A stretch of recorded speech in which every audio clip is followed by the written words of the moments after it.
What? City News Time, 9 o'clock. Number 1 for local news in Ottawa and the Valley.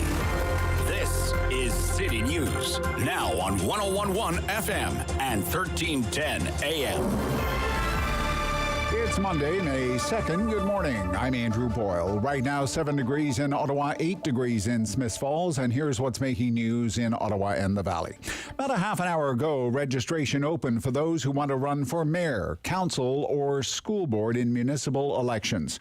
Now, the process is open until mid-August to register, so you don't have to do it immediately. But one running for mayor is Bob Shirelli in Ottawa. He's been mayor before and says he's not running for any egotistical reasons.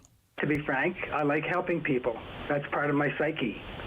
And I look forward to the opportunity of again helping from a position of leadership. Okay. And importantly, I want to earn public support because I know that together we really can build a better future for our city. Now, Shirelli says he has accomplished a lot in life, but is a citizen who believes the city is moving in the wrong direction on issues like transit, policing, and housing. He says acrimony at City Hall and lack of transparency are a couple of things he would work on if he is elected mayor. More with the candidate for mayor coming up on the Rob Snow Show.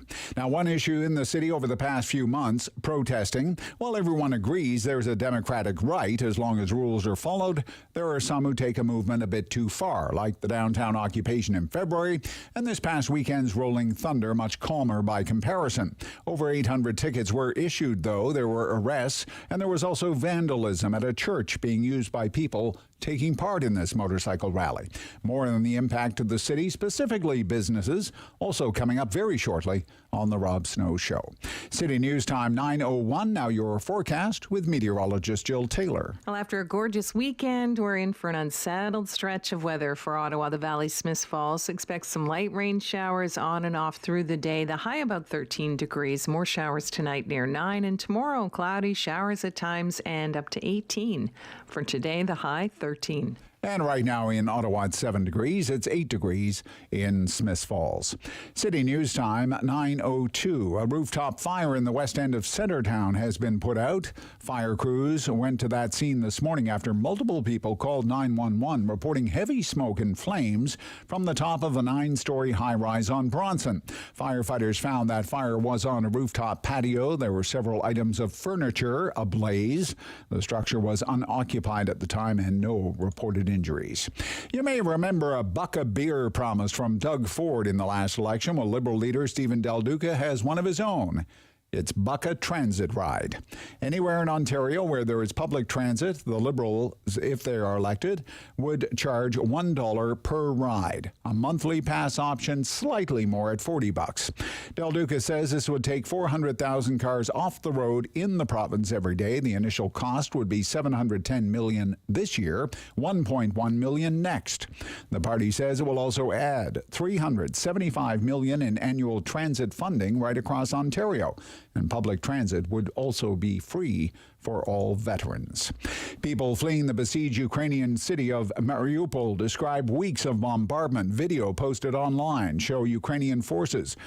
They showed elderly women and mothers with small children scrambling over a steep and jagged pile of rubble to the surface of that sprawling steel plant in the city before boarding a bus to get out. Here's reporter Karen Chamas with more. While civilians are finally being allowed to leave safely, an estimated 2,000 Ukrainian soldiers are still trapped in the tunnels below. The chairman of the Servant of the People Party in Ukraine, David Arachamia, said authorities are working on freeing everyone. Of course, the next stage of the operation is to bring everyone else out. There are still a lot of people left and a lot of problems. Now, many people have managed to flee Mariupol themselves just in recent weeks. I'm Andrew Boyle. For News Anytime, follow up online at ottawa.citynews.ca.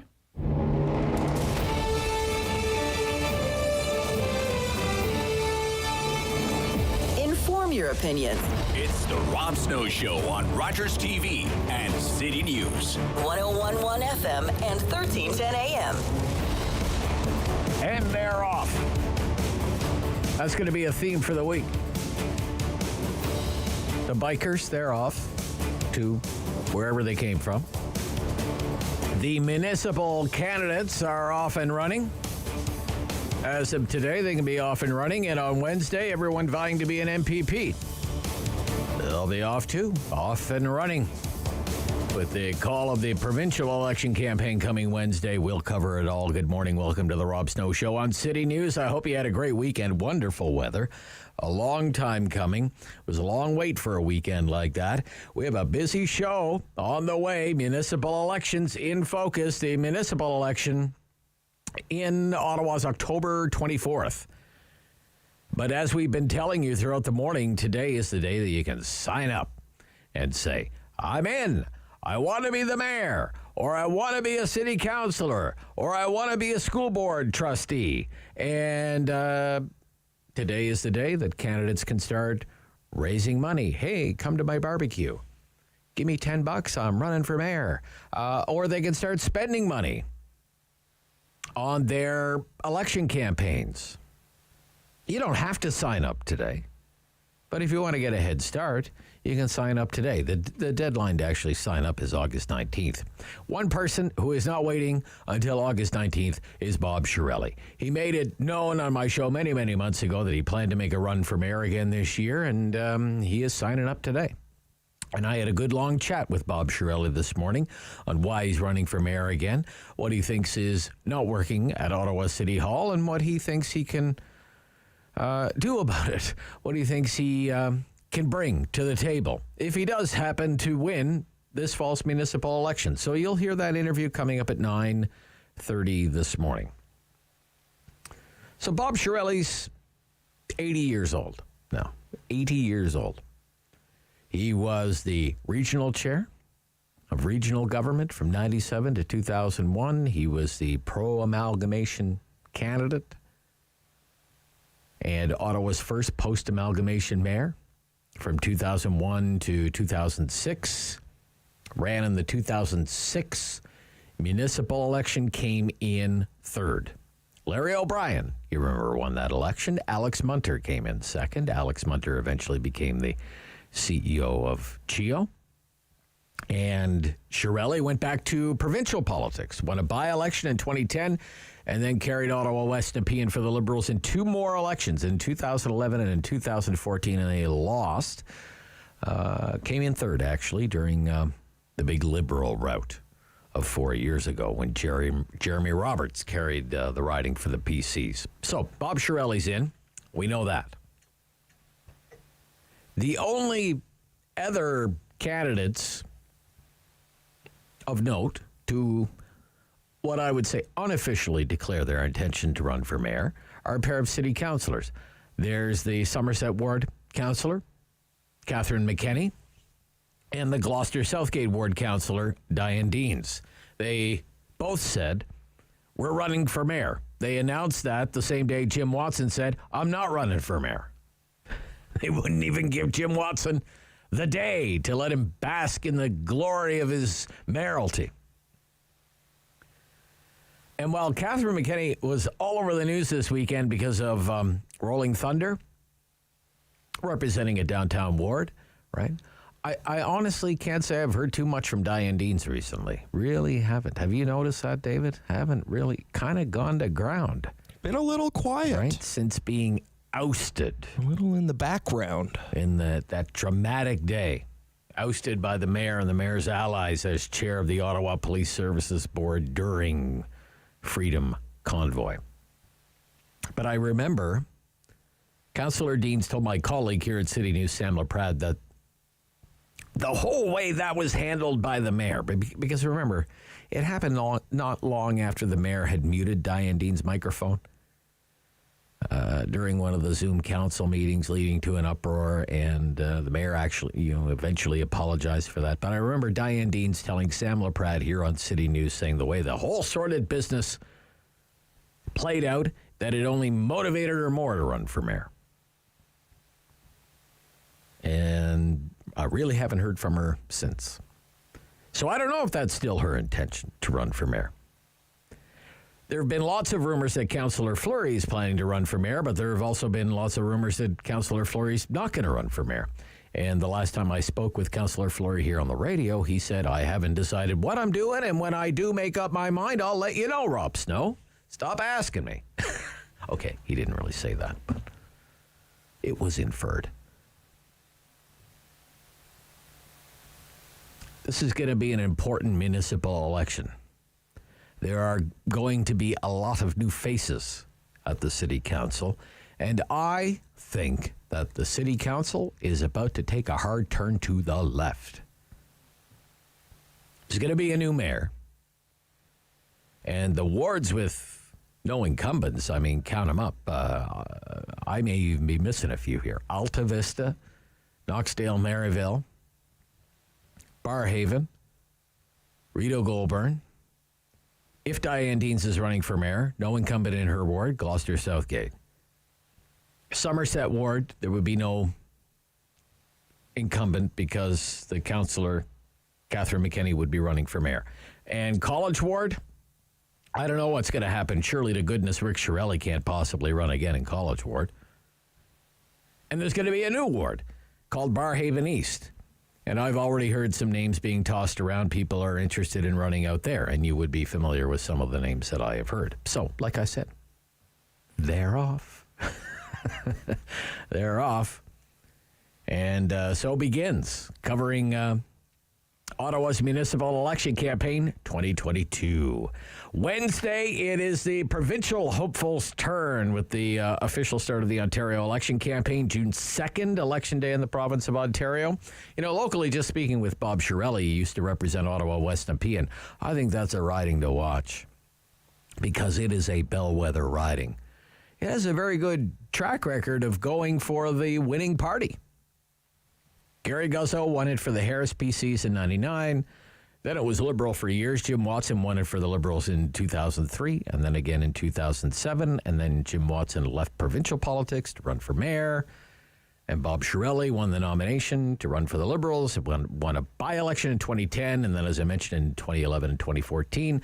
And in 2018, lost to Jeremy Roberts, when the Liberals were getting creamed all over the province. Right. So Ottawa West Nepean is one to watch on election night, I think. Another riding to watch is Canada Carleton. That is a riding that was a close race at the federal level. Liberals won it. Jenna Sudds is the Liberal MP. And I think the Ford PCs could be in tough to keep it blue. It's held by Dr. Marilee Fullerton, who was, for a good part of the first few waves of the pandemic, she was the Minister of Long-Term Care. Remember that. Liberals won't let you forget it. That's one the Liberals would love to turn their way. I think another interesting local riding to watch is Glengarry Prescott Russell. GPR. The PCs actually won that riding in the last election, but the MPP, Amanda Simard, crossed the floor, angered over what she said were cuts to services for Franco-Ontarians. And she's a Liberal now. And that's another seat that the Liberals hold at the federal level. But the PCs have a strong candidate, Mayor of Alfred Plantagenet, running for the PCs. So, just some ridings to watch with the provincial election. The writs are going to be drawn up, whatever they do with the writs. They're doing it on Wednesday. iPolitics is running daily polling. Main Street is doing the polling for iPolitics. I just happened to, it's free. I mean, you can just look it up. It has the Ford PCs right now with a pretty healthy lead. PCs 34, Liberals 27, NDP 16. PCs 34, Liberals 27, NDP 16. So a 7-point lead.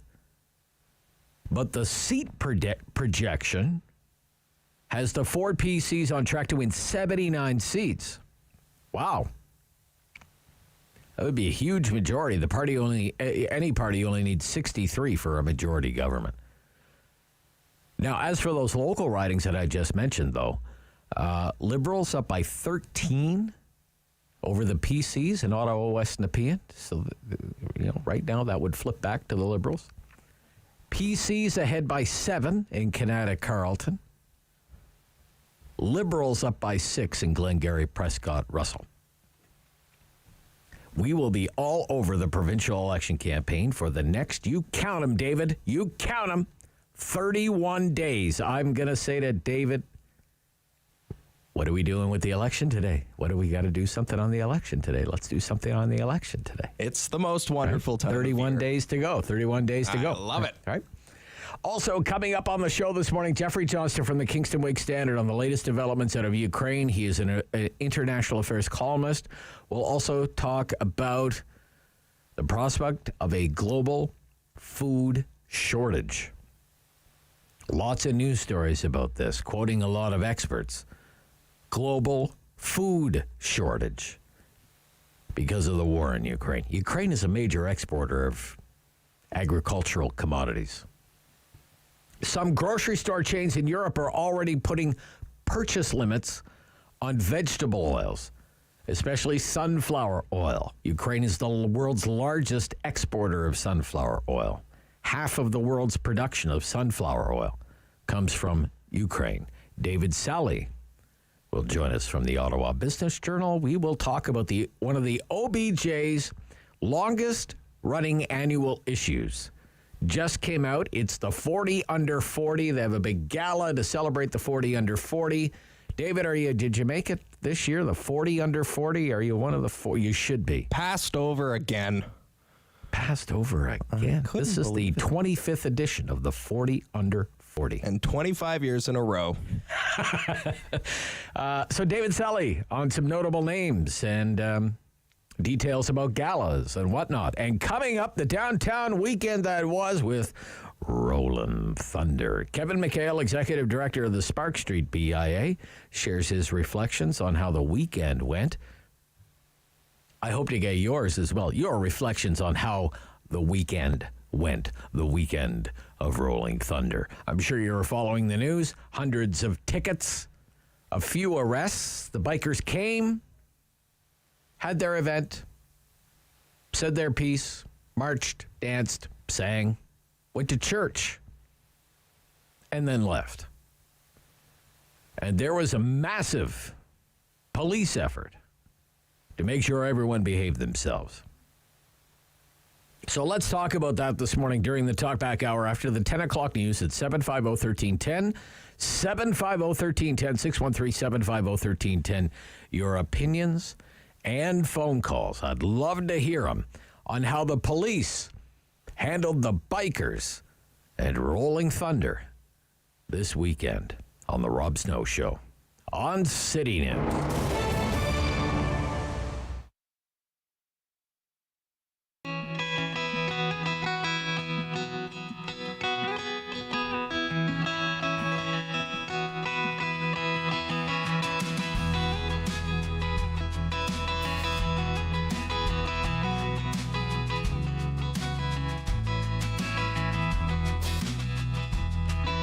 Slept down in the valley where the Saskatchewan flows, and I've got my feet full of Alberta rose, Alberta rose, Alberta rose. Prickles in your feet makes you feel like going home.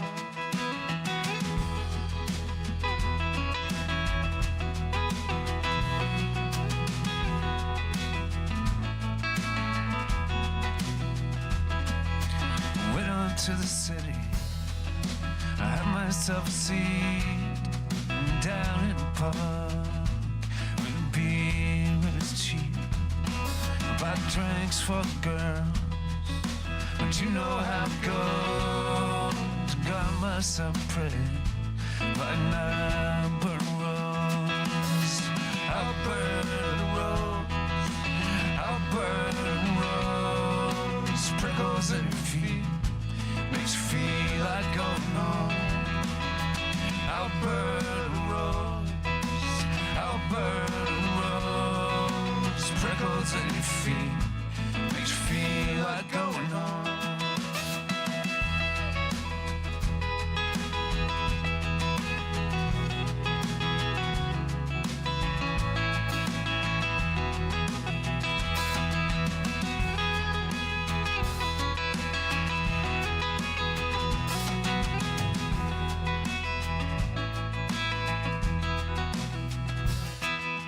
slept down in the valley where Saskatchewan flows, and I got my feet full of Alberta rose, Alberta rose, Alberta rose, prickles in your feet, makes you feel like going home.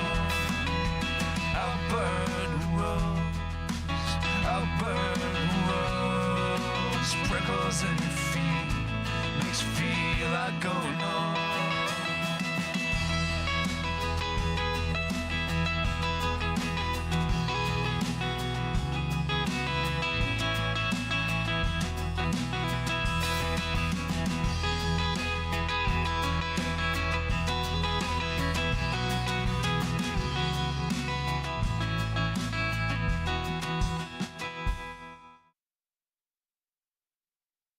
Firm. Fair.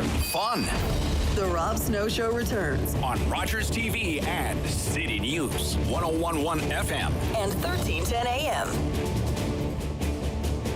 Rolling thunder. Rolled on out of town for the most part yesterday afternoon. Let's find out how the weekend went. From Kevin McHale. He is the executive director of the Spark Street BIA. Good morning, Kevin. Hi, Rob. Great to hear from you. Hope you're well these days. Doing fine. Great. How'd the weekend go? It was a little bit more like a regular protest, I think, than certainly what we had to experience in February. Still a little bit unruly and a little bit unorganized, but a little bit more, I guess, what we're accustomed to down here. Okay. What were you worried about? I think there was just a worry. Do they try to occupy again? And I think we saw a bit of that on Friday night when they were trying to get cars parked in certain parts of town again. And and again, the long-term effects. We still saw that most of the businesses on Sparks and in the core were open on Saturday, but a lot of them didn't have the numbers that they had the week before, and so that's playing in the back of everyone's heads. I think what was going to be the worst case scenario coming out of something like this, and I think all things considered, it seemed like, at least for the businesses and residents down here, that I think was the best case scenario ended up happening. Okay. And why do you think that was? I think the tactics obviously were different. I think the numbers are different. Even there, it's kind of hard to plan on being here for a long term by sleeping on the back of your motorcycle. Right. So I think it was a different tact, but I think there was definitely less protesters here. I'm not great at estimating numbers in that, but I'd say anywhere from like 1,000 to 2,000 in and around Sparks and Wellington and Elgin and such. Yeah. Now, as the executive director of a downtown merchants association, how did you feel about traffic control, closing off ramps from the Queensway, no vehicles, north of Laurier, these sorts of things? I think it was necessary to control this. I mean, it was not a very organized group, right? I mean, you had the biker element of it, and I think they were working with the cops from what I was able to see. But you had a lot of hanger-on groups and associations kind of tagging in on this, so really kind of difficult to coordinate efforts. So yeah, I mean, it hurts to have all of a sudden I was driving in on Saturday to see that the Kent ramp was closed. That's one of the main routes downtown for people to come in the area. And again, just the Freedom Convoy here, this 2.0, just that it was in the media for a week leading into it. I'm sure it changes people's plans. It was unfortunate. It was a beautiful weekend this weekend. Yeah. It would have been a great weekend for a lot of people to just come downtown and walk around and see Parliament Hill, the Byron Market, and Sparks and Bank, and all these areas. And would have obviously chosen to not do that this weekend because of what was going on. Yeah. But all in all, about as well as could be expected, you're saying. Yeah, and again, we've said it before. I mean, we're not immune to, we're not naive to protests and activations like that. I mean, that happens all the time down here. I mean, most residents don't see all the protests that happen down here in the core. But again, just the disorganizedness of it, where normally these events focus up on the lawn of the hill, which is a fantastic space for Canadians to go and say what they need to say or want to say. Just the lack of organization kind of leads to kind of just a sporadic smattering of people all through the area and the space. So it kind of makes it feel a little bit bigger and disorganized, and kind of affects the core maybe a bit more than a normal activation would. But again, everyone, they came down, they said what they had to say. There was no damage caused or anything like that, and it's nice to see that Monday morning I'm down here and there's you wouldn't even know it. Yeah. No, not a police officer in sight. Some concrete barriers are hanging around, and that's about it. Good. What is the BIA's position on having Wellington Street closed? It has never fully reopened since Freedom Convoy. What's your opinion on that, Kev? I have concerns of it for, how my concerns are a little bit about if it's handed over to a federal jurisdiction, what's the priority for the space? Does the space get activated? I mean, I'm open to both. If we can if there's a good game plan as to, to doing it, then let's talk about it. Let's do it. I know that the road closures that they've temporarily got in place have kind of made doing business down here a little more difficult. Deliveries are a little more difficult to get in and out of the space. We've lost some really precious loading zones, which are in short supply downtown for us. So, shops like our bike repair shop, it's a bit more difficult for his clients to get their bikes to his store. Okay. As an example, or it's harder for the FedEx guys and the delivery guys to get through here. So, we've been passing on some concerns to the city. We've been told that we'll be a part of discussions about this. So, like I said, I think it just has to have a good game plan, and we have to be realistic. Is it really necessary? Is it a Wellington, for maybe if you're not aware, down here is part of the trucking route through the core. So we'd have a lot of 53 footers coming down through the downtown core using Wellington to get to O'Connor to get to the Queensway. There's a lot of truck traffic back and forth between Quebec and Ontario that goes through the core. We often just hear about the trucks on King Edward, but there's another route through here. So they even having to find other routes. Delivery guys are having to find other routes. Tourists are popping through the area and, kind of maybe panicking on Metcalfe or O'Connor when they hit a road closure and they're turning down and going the wrong way down a one-way street. So we're seeing a fair bit of that kind of activity here. If you look us up on Google, it looks like downtown Ottawa is still kind of closed sometimes as it looks on the convoy. So back in February. So like I said, there's some concerns about movement through the core in that. I think there's there could be a potential to do something really great, but to do anything right, it probably will cost a couple bucks. So we have to be ready if we're going to do this, that it be done right. Okay. Thanks for the time this morning, Kevin McHale. Always great to hear from you. Take care, Rob. Yeah, I really appreciate it. That's the Executive Director of the Business Improvement Association for Spark Street, Kevin McHale. Bob Shirelli on why he's running for mayor of Ottawa right after the news on City News.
news in Ottawa and the Valley.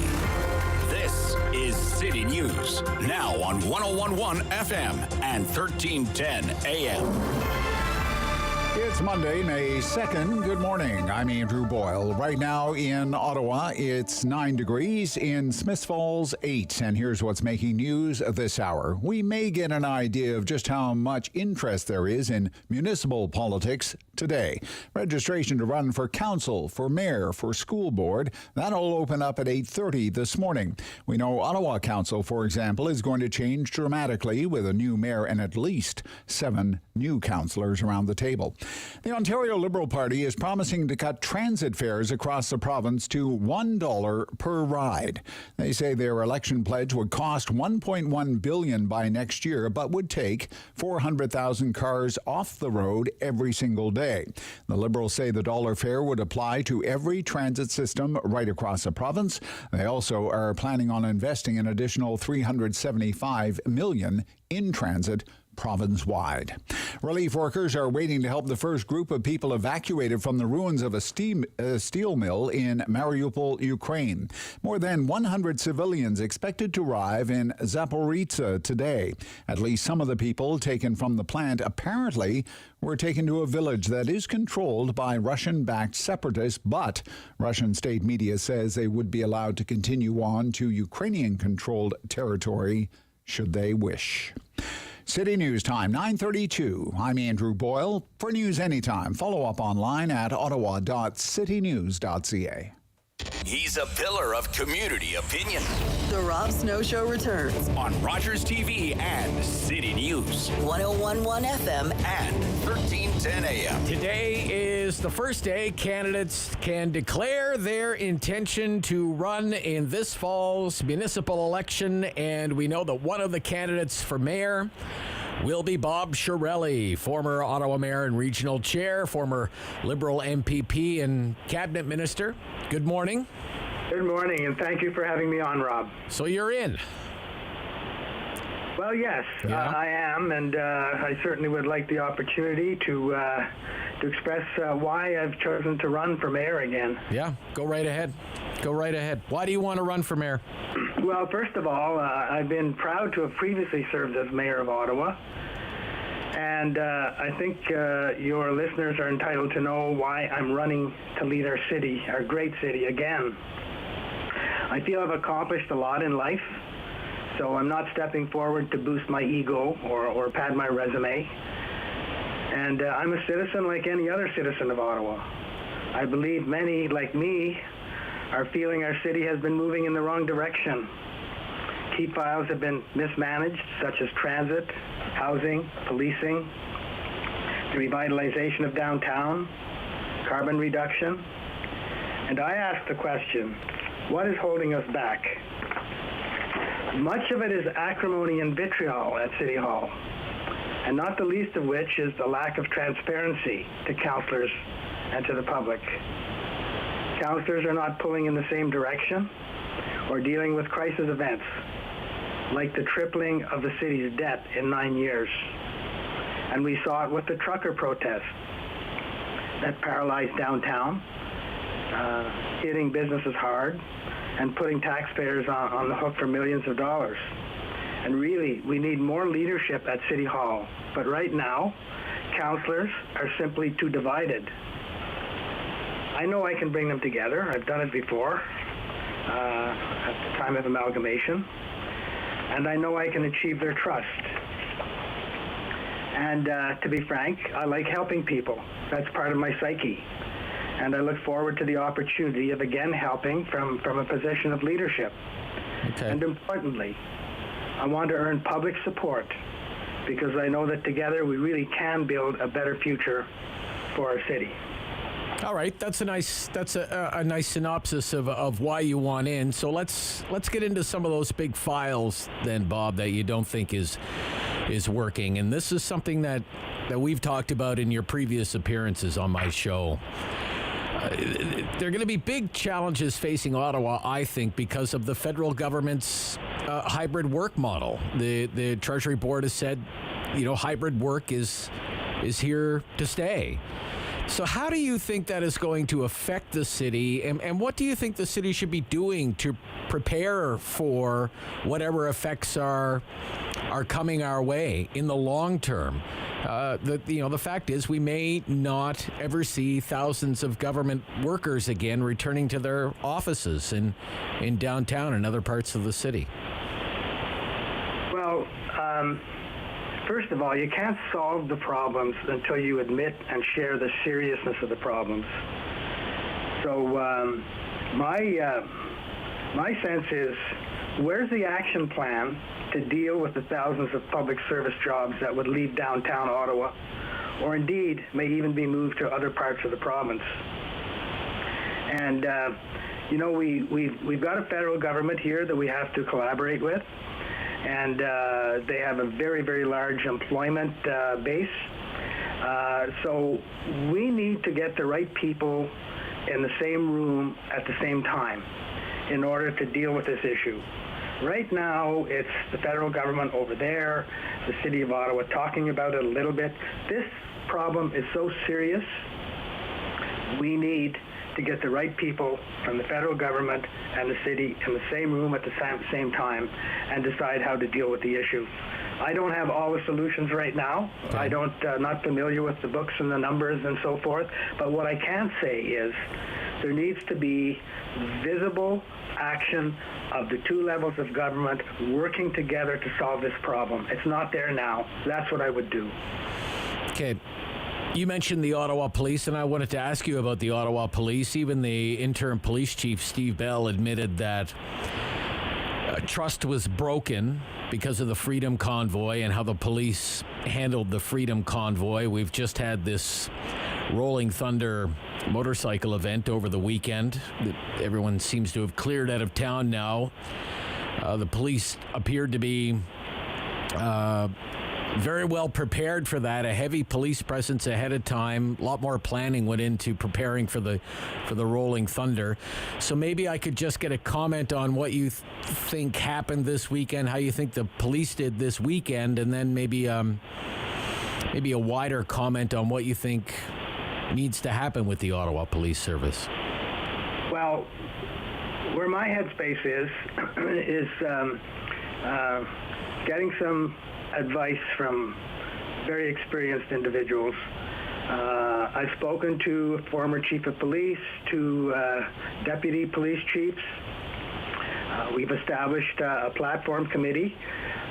We're doing research on what other jurisdictions have done in order to determine the best way to bring this forward. And it's important that we engage the community on this. And as I said, it's you can't solve the problems until you admit and share the seriousness of the problem. But what do you think is the problem? What's the problem that you want to fix? The problem has been the lack of leadership within the police service. Okay. There have been serious issues, disciplinary issues. There's been some disagreements, particularly publicly, between the members of the Police Services Board and the police department. So we need to go back to ground zero with some really experienced people, do an analysis. Also, don't try to reinvent the wheel. There are some municipalities who have really done well in connecting the police to the people in the community who are mentally challenged or mental illness, and you have those episodes where you have a crisis. There are some jurisdictions who have done extremely well in learning how to solve that problem. I think we can improve that here in the City of Ottawa. But again, we have to share it with the public, and we have to do it in an open and transparent way, and we need to get the best advice we can and look at the best examples that exist in other cities. Okay. Let's talk about light rail. Massive project for the City of Ottawa. The next mayor is going to have their hands full with light rail construction. We learned last week the north-south extension is delayed. The western extension is delayed. It seems that only the extension out to Trim Road appears to be on time. And after that, it's supposed to be phase 3, but this is at a time when there's lots of uncertainty about ridership on public transit. It's not even half of what it was before the pandemic. So where's your headspace on light rail and what we should do with light rail, Bob Shirelli? Well, first of all, I think it's obvious to most people in the city that there are serious issues at OC Transpo with respect to light rail. There's the city's lawyers had commissioned consultants to do a report on how light rail has proceeded and should proceed. And that was issued to the public 2 or 3 days ago. And the overall advice from the consultants was that there are many things that were not properly managed within the light rail management. And that has to be addressed in a very, very major way. And again, one of the major problems with the light rail progress is, as I said, you can't solve the problems until you admit and share the seriousness of the problems. So the city needs to be more transparent with councillors, the public, and the media. We saw that with the LRT project and the library. So I really think the consultant's report that came out pointed out weaknesses in the management in a various range of issues. That needs to be assessed, and it needs to be rectified in a very significant way. It's going to be a significant period of time before things are rectified. First of all, the timing, and secondly, the engaging of the community. And as I said, they've got to admit the problems, share the problems publicly with council, and get down to hard work to solve them. All right, just a few more quick questions for you, Bob. Bob Shirelli's with us. He's running for mayor. Going to declare that today. Here we go again. More plans to redevelop again Lansdowne Park. New Northside stands, new Civic Center, a partnership between OSEG and the City of Ottawa.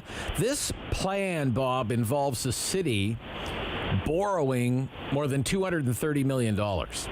And it relies on the idea that debt would be offset or carried with future property taxes from residential and commercial development, and things like ticket surcharges, event ticket surcharges. So I'm sure you've been doing some reading, saw the news about it.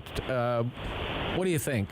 What do you think? I mean, it's old, like 1967. Parts of this have been around since 1967. So what do you think?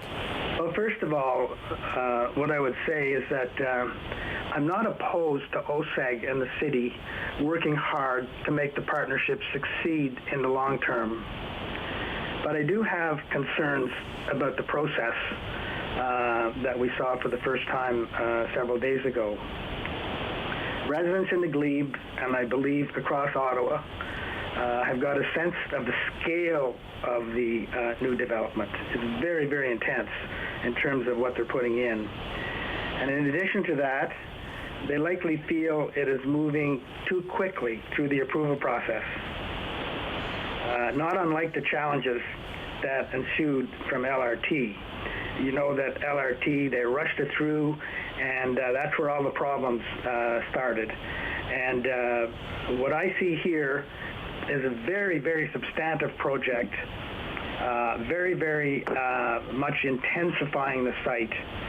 And there's been no public consultation. And they're talking about starting to put the shovel in the ground in 5 or 6 months. I think it's premature.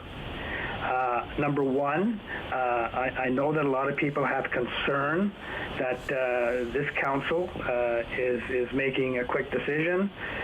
It's a lame duck council, and they feel that it should go to the new council in terms of ultimate decision. Okay. There's so much that has to be done in the future, including building permits and site plans and more engineering reports, So I think they should slow the process down.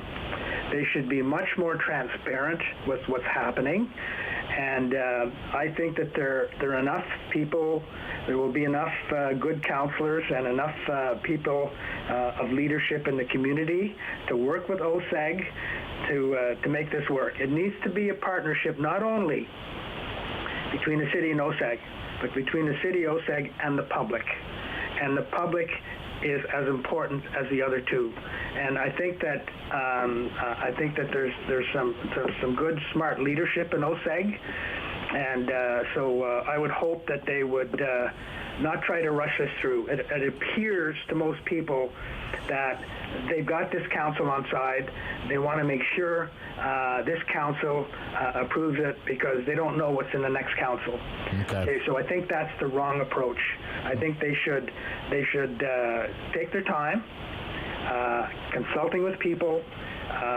There's a lot that's unknown at the present time, and let them roll it out, I think, in a timely manner, in consultation with the public, with partnership with the public and the city. I think that's the best route. And I want to repeat, I'm not opposed to OSEG and the city working hard to make the partnership succeed in the long term, but I think there's a better way to do it than rushing it through quickly, just announcing it and starting the building almost immediately. There's a lot to think about where they're going, and I believe it could be improved with a slower process and perhaps with a new council. All right. Thank you for joining me today. Good luck in the election. Thanks a lot. We'll talk to you between now and Election Day, I'm sure. Thank you. We'll see you again soon. Bye-bye. Thanks.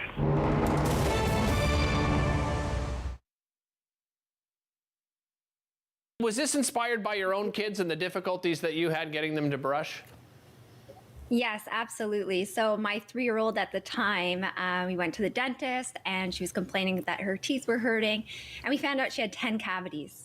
For those that don't know, 10 cavities out of 20 teeth, that was half of her teeth. I was panicking. I didn't know what to do. We had to change her diet a little bit, and that was easy. The hard part was getting her to continue brushing her teeth. So she underwent 2 surgeries to get all of her 10 cavities fixed, and then she had to get 8 metal caps, and then she went back for an emergency procedure to pull one of the metal tooths. I guess the nerve was exposed. So the poor thing went through so much, and I had to think of something. So she brought a plushie, and it helped comfort her. And I was like, okay, I need something that's going to help long term. Like, how can I get her to continue brushing her teeth? So I said, you know, this plushie is going to report back to the Tooth Fairy back at Tooth Fairy Land. And then that's when I created the thought of, okay, we need Toothy. So Toothy is actually there to comfort the children when they go to the dentist. They're also there to put in the bathroom so that Toothy watches them brushing their teeth and is approved by dental hygienists. I have raving fans from dental offices, and also the Tooth Fairy absolutely loves this, and I'll show you why. On the back, there's a pocket. Okay. So that the children can put their lost tooth that they lost in here, and the Tooth Fairy will come. Yeah, the Tooth Fairy will come and take it and put the money. But Toothy gets to stay with the child. Of course. Yeah, so absolutely. my ultimate goal is obviously the book, because it educates children on proper dental hygiene. However, Toothy is a game changer for shaping our children into adults who are not fearful of the dentist. Yeah. I was able to present to a school in New York, all over Ottawa, obviously. A lot of our local family and friends have pre-ordered the book. In the States and Georgia, all over. I will be presenting in Singapore next week, and daycares. So anyone who pre-orders, you can personally nominate a school of your choice, or a daycare, or a facility. I actually presented at a college for dental students. So yes, it's geared towards children 0 to 8 years old. However, senior homes I've presented in, they get a kick out of it. It's a cute rhyming book. Where can people go to your Kickstarter and, of course, get a copy of the book and their own Toothy? Yes, so Kickstarter is actually going to be almost closed, so I don't want people to feel rushed. They can go to my website at My Friend Toothy, so again, My Friend Toothy, and they could pre-order there. He's the opinionated Ottawa icon. The Rob Snow Show returns On Rogers TV and City News. 1011 FM and 1310 AM. Saying good morning to our expert in corporate communications, media relations, crisis communications, political leadership, the president of Transformational Leadership Consultants, Barry McLaughlin. Welcome back, Barry. Great to be here, Rob. Saw you on the Twitter this morning. Oh, yeah. All dressed up, Barry. My goodness. No, that was, I think it was a photo from a couple of days ago. Oh, from a couple of days ago. Okay. Yeah, not okay. dressed up today. You're a sharp-dressed man. You are a sharp-dressed man. Okay. A nice pooch, too, by the way. Oh, thank you. We love Teddy, yep. I see you have one, too. Yes, I do. Yes, I do. Monty, brand new. Oh, yeah. Brand new. And, they're wonderful. Yeah. Yeah, it's a bundle of energy right now is all it is, right? It's unbelievable. Sure. But, yeah, lots of fun this weekend playing with dogs. So, oh, yeah. A lot better than having to patrol Rolling Thunder, I can tell you that right now. What are your impressions of the Rolling Thunder weekend, Barry? Well, I think it was, a deliberate overreaction by the police. I think the police presence was, of course, far greater than it turned out needed to be. But I think the mayor knew, I think, city councilors knew, and I think certainly the police knew that the only way to mess this weekend up was to underreact, not overreact. And they underreacted last time and lost control of it. This time, yes, they overreacted. Okay. But it's one of those kind of necessary overreactions. A lot of reputations on the line, right? Oh, yeah. Yeah. Yeah. And I think the police, I got to hand it to them. I thought they were restrained. I thought they handled a lot of verbal abuse from what I saw on Facebook videos. They were cool. They were allowing people, they allowed traffic to move. Like I was on the Queensway midday Saturday, and you were allowed to exit on Catherine. You just couldn't turn right up Metcalfe, but you could keep going over to Bank Street and away you go into the Glebe. We needed to get there. It was not a big deal. A little bit of, lineup on the Queensway, but it wasn't too bad. I think they learned so much from the last one that while it was overreaction, it wasn't shutting down a complete city. And I thought that they handled that very, very well. Okay. All right. An overreaction, but unnecessary overreaction. Right. Yeah. Constable McDimples. I think that's he's just, this police officer from the Ottawa Police Service is just getting berated by this guy. And he's just kind of like, whatever, man, whatever. Yeah, whatever, he was so cool. And, it's so cool. It's hard to not take that kind of a verbal assault personally. Yeah. He chose not to take it personally. And the guy I thought looked like an idiot doing it. But there you go. It only takes a handful of them to destroy the reputation of a protest. I mean, let's face it. We're always striking a fine balance in our democracy. Sure. We want people to have the right to protest. Absolutely. This is not Russia. It isn't China. So I think they were able to pull that off. They had their protest. They went to the key places that they wanted to go to, and largely it wasn't so disruptive. They weren't really playing the kind of games they were playing last time, and I thought that it worked on all sides. Okay. So today is the day you can declare to be a candidate in the municipal election. Do you think voters look for something different in a municipal election candidate as opposed to another political candidate? What do voters look for in a municipal election candidate? Okay, great question. I think it depends on the climate. We may well be in for a change election. You mentioned Larry O'Brien. Larry O'Brien's race against Bob Shirelli and Alex Munter was a change election. Larry won on change versus more of the same. You don't have to love the candidate, know the candidate, have all the experience of the candidate. No. You need to know, what does he or she represent? And I think in this race, certainly the mayor's race, I believe this is a change election. I think they're looking for change. Only why? Well, 10 years or so of Mayor Watson, I think he's done a solid job. But Mayor Watson, once you do a decade or more, then they're looking for a change. And I think you're going to have some candidates in there. Certainly there's one right now, Catherine Mckinney, who is a change candidate. And she's come to the fore in each of these protests. Notice that. Yeah. You mentioned Diane Deans has gone silent. I don't understand that, other than she chose to. I guess she felt it was a defeat of her when she was knocked out of the chairing the police board commission and so on. Well, she should have bounced up. I don't quite get why she hasn't been more to the fore. She's extremely experienced and highly knowledgeable. And if it's change, and I like Bob and respect him and long career in public service, whatever. I do too. Doesn't scream change, though, right? No. Bob, you know what? That's exactly Bob's challenge. I mean, I like him very much. I think he's a great respect for him. He needs to learn a couple of key things, and one of them is don't go on there to be on the one side but on the other, on the one side but on the other. All need to work together. Okay. You know, that's not going to go anywhere. He also goes into explaining things in great, the 30-minute soundbite, cut to the chase here. What are you really telling us? So he's got to realize in the Twitter universe we live in, sadly, that, boy, you're not going to get that time to explain all these things. So he's got to kind of ramp up his game. But you know what? He'll be a key player. Yeah. Bob Shirelli has a tremendous pool of people willing to consider him again, but he's got to realize that you got to amp it up to meet today's challenges. Okay. How would you handicap the Ontario election right now?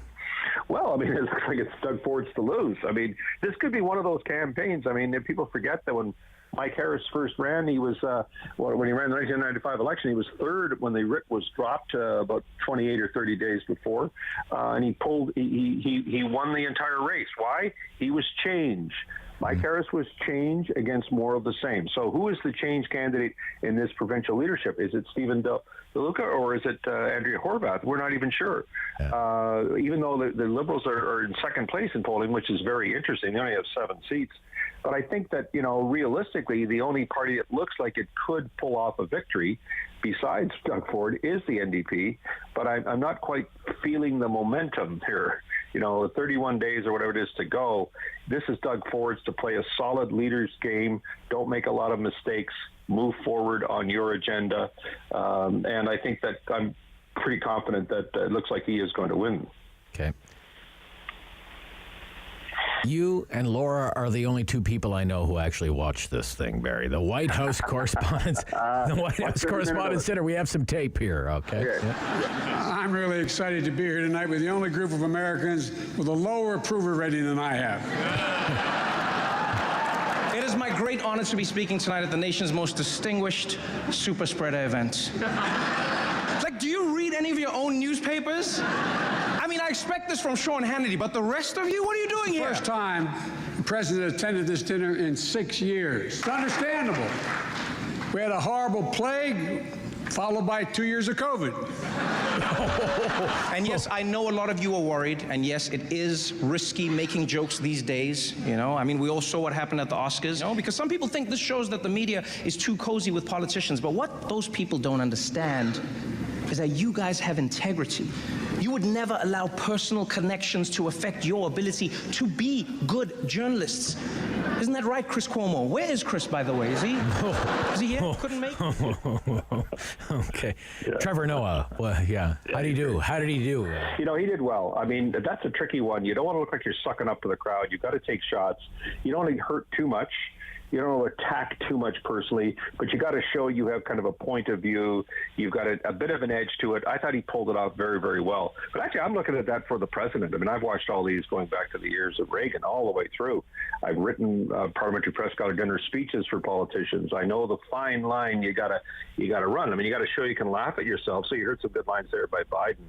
I loved his line, by the way. The very first president to attend a White House Correspondents' Dinner was Calvin Coolidge in 1924. I've just been elected to the United States Senate. So he says that he pokes fun at himself like Reagan used to do. Yeah. And also you can poke fun but not demonize your opponent. So I thought his best line was, folks, I'm not here to roast the GOP. That's not my style. Besides, there's nothing I can say about the Republicans that Kevin McCarthy hasn't already put on tape. That's got a huge reaction in that crowd. All right. And he knows, you got to show you can deliver a line. So I thought one of his best lines was, he says, everyone at the White House is so excited. I told my grandkids and Pete Buttigieg they can stay up late and watch this show tonight. He delivered that well. Yeah, that's good. I got to hand it to him.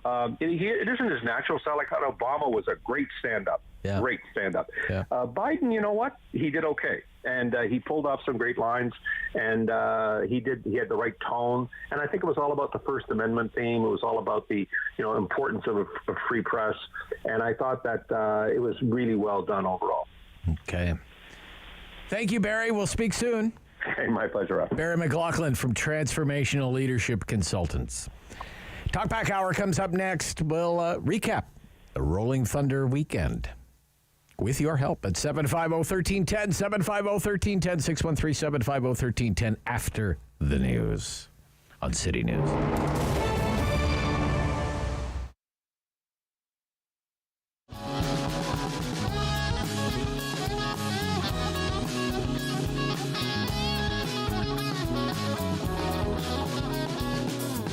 Hey, I'm Ash Ravens. I'm a singer-songwriter in Ottawa, Canada. I'm performing on Encore Ottawa 3.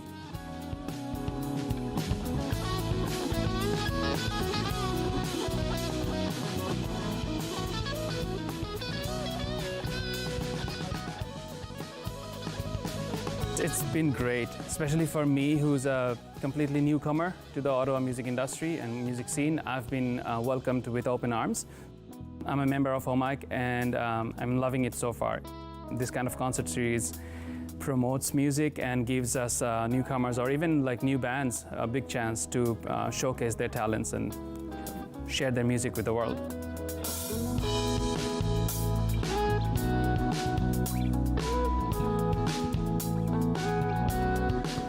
So yeah, it's a great opportunity for me to perform at the beautiful Shenkman Arts Center. I'm supported by Rogers TV, obviously, and I've been checking out the previous Encore 1 and 2 videos on Rogers channel, 22 channel, as well as YouTube, and I've been blown away. Frankly, it's so beautiful. It's world class, to be honest. And the lighting and the sound, everything was mind-blowing for me. And so I'm really glad that I'm here, enjoying this very moment, talking to you guys, going to be performing on stage for Rogers TV and for OMIC. Yeah, it's a big opportunity for me.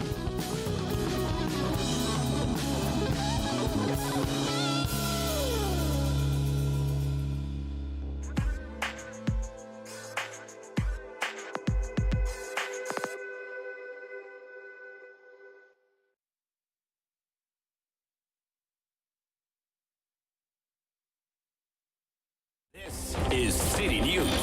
CIWW 1310 AM in Ottawa. And CJET 1011 FM in Smith Falls and the Valley.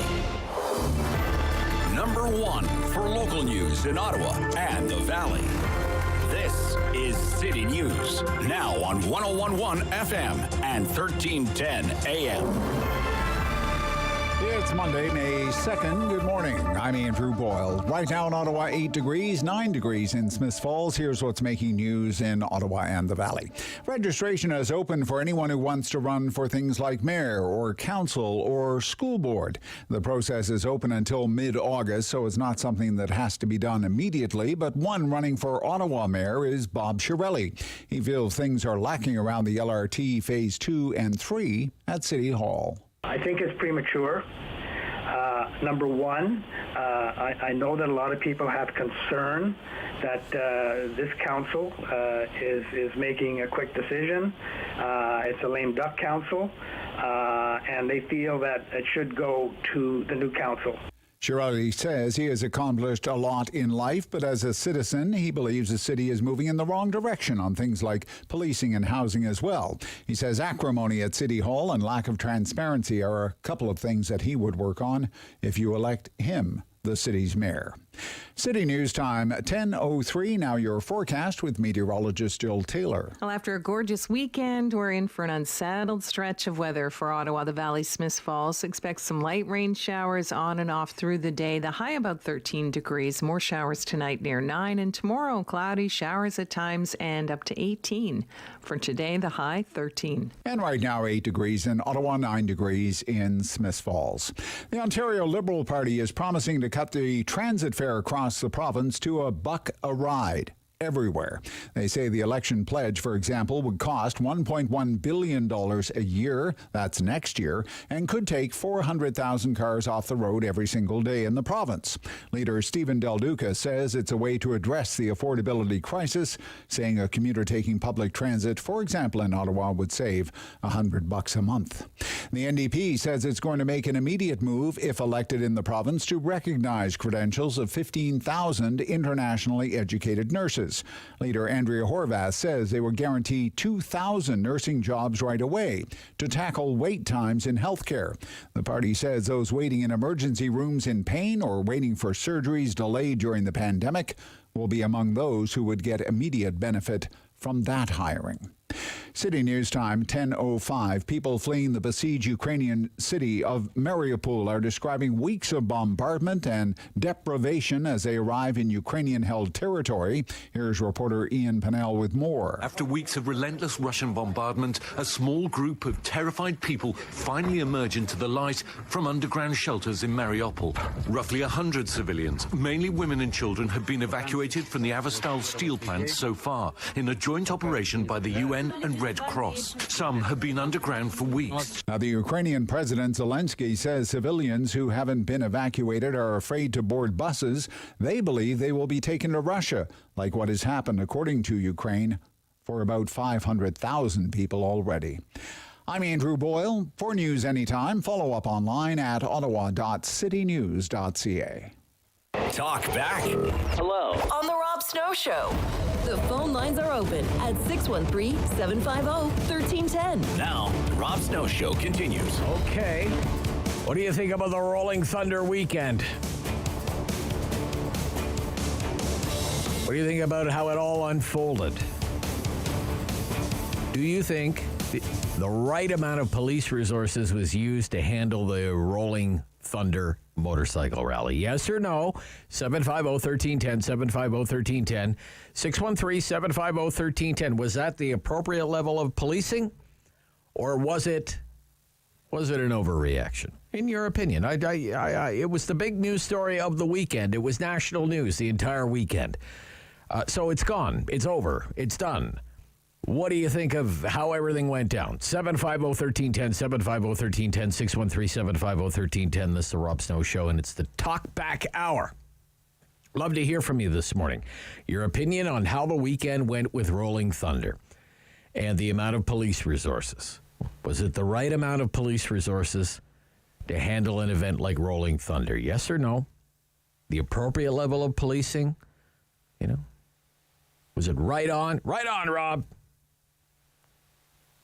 Kept people in line, kept things in check. We avoided a repeat of the Freedom Convoy, and that's what I wanted to see. Or, was it, I don't know, overkill, overreaction?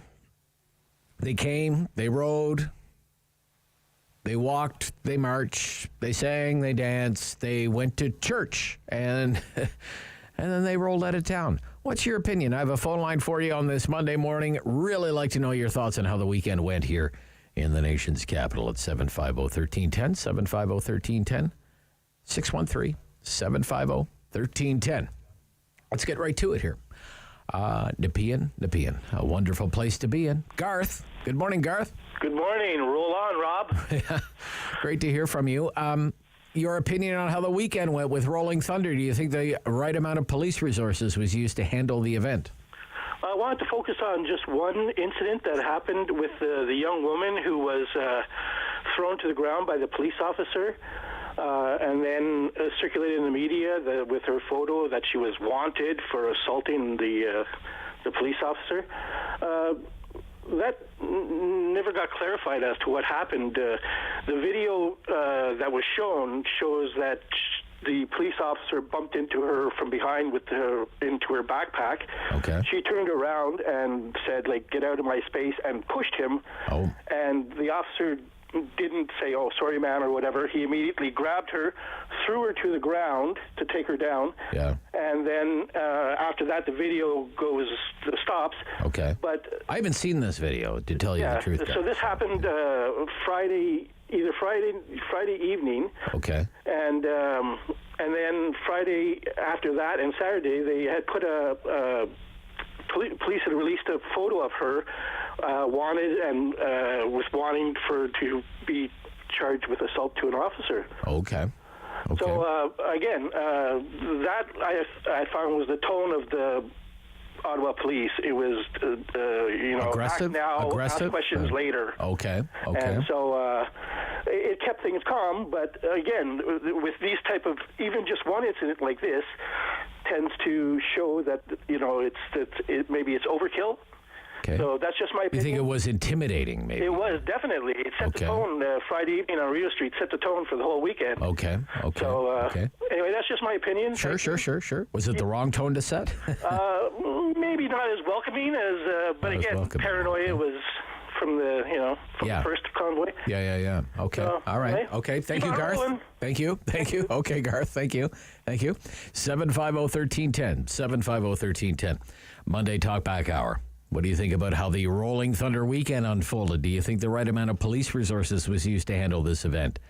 The appropriate level of policing? Or was it an overreaction? 750-1310. Andre. Good morning, Andre. You're on City News. Good morning. Hi, Andre. What do you think? I think there was way too many cops. Way too many and, cops. Okay. Yeah, I live downtown, and it's like we're driving around with security guards everywhere. But what I'd like to know is how they didn't mind showing how much it cost the government for the Freedom Convoy, how much they had to spend money in police, but now they're not saying how much it cost this time. Right. It was $35 million all told, I guess, to deal with Freedom Convoy, right? And the federal government is going to pick up that tab. That was the city's cost to deal with the Freedom Convoy. And they're going to get the money back, I guess, from the federal government. Well, you can imagine to have all of the regular Ottawa Police Service plus, what do they have, 800 RCMP officers on standby, OPP involved, and 2 other police forces that I read in the news. Believe you me, I live downtown. They weren't on standby. They had RCMPs everywhere. Yes. So they're getting paid overtime. Plus, last time what I didn't like is that they shacked them up at the Chateau Laurier. Can you imagine that? Oh, they put the police officers up at the Chateau Laurier, really? For the Freedom Convoy, that's where they were shacked up. Oh, okay, okay. Who's paying taxes? Well, maybe they got a group rate. I don't know. My point is, it was overcop, and that's only overcop. Okay. Yeah, they're only intimidating people. That's all it is. Oh, really? Okay. All right. And I find that new interim chief should be gone. He thinks he's a. Oh, really? Okay. Yeah. He should get the hell out of there. So you think it was way too much? Way too much. Way too many police. Way too many police. Okay. All right. Okay. Thank you. Thank you. Thank you. It was very intimidating. Let me. Very intimidating. Okay. I've only taken 2 calls, and you're the second person to say that. Okay. All right, Andre. Thank you. Thank you. Intimidating. Cameron in Ottawa. You're on City News. Cameron. Hey, Rob. How's it going? It's going. What is your opinion on how the weekend went with Rolling Thunder? Do you think the right amount of police resources was used? I spent most of my weekend thinking about taxes and all that. But regarding the Rolling Thunder, I think it was overkill. I think it was too much. I think that there's another video circulating about what I think your first caller was talking about the woman getting pushed and shoving the cop back. Okay. There's another video that came out. You see it from a different angle, and you see the police officer with his right arm actually push the woman. So it's interesting that this video came out because it shows the other side of the initial video, where you only see from the front of the woman. Now you're seeing it from the right side of the police officer. So describe to me, I haven't seen it. David's going to look for it through the social media feeds. I can find it and send it to you. We'll send it to David, but nevertheless, what unfolds in your opinion in this video? I think there's a double standard. I think for anything that's going to be about the mandates, there will be a military-style response. Okay. But as soon as Black Lives Matter wants to come around and do a protest, it'll be no police. It'll be easy to have that protest, and there'll be no. I don't know if that's necessarily true. I mean, we had one more thing, please. Yeah, just hold on, Cameron. Yep. Okay, not the Cameron in an Ottawa show. Let's not get ahead of ourselves here. There were black protesters who were upset with the police budget. Okay, who were upset that the police budget was going up. They blocked exits around Elgin Street, the exits around Elgin Street to get to the Ottawa police station. I don't know if you remember that, Cameron. They let that go on for about a day, and then they moved in and they arrested people. They arrested them. Did they have a military-style response like this, though? Well, they still moved in. They still moved in and threw people in jail for a few hours. Okay, right? But it was not to this magnitude, is what I'm trying to say. Well, I mean, you're either busting up a protest or you're not busting up a protest. And with that one, let me tell you, they didn't get a police escort through the downtown core the way the bikers did. Absolutely. I hear you. Right? The other side I want to bring up here is what about all the assemblies around the courthouse with all the communist flags. I mean, these are... Well, it was May Day. It was May Day as well, right? So that's a big union day, May Day. May 1st is May Day. What about the hatred that it symbolizes, though? Yeah, I know. We talked about that last week, Cameron, and I took your point. But it was May Day. It was May Day, which is, like a huge day of union organizing. Okay, so we're off to the start. We're off to the races, okay? Like I said, we're off. What do you think about how the weekend went with Rolling Thunder, the police resources that were marshaled to handle this event? 750-1310. We talked about it last week in the run-up to the event. The bikers are gone now. How do you think the police did? 750-1310, Rob Snow Show on City News.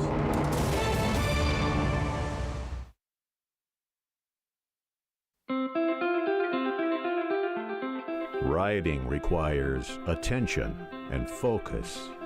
No distractions, no moment of unawareness, because one brief moment can cost a lifetime of other moments. Everyone deserves to arrive home.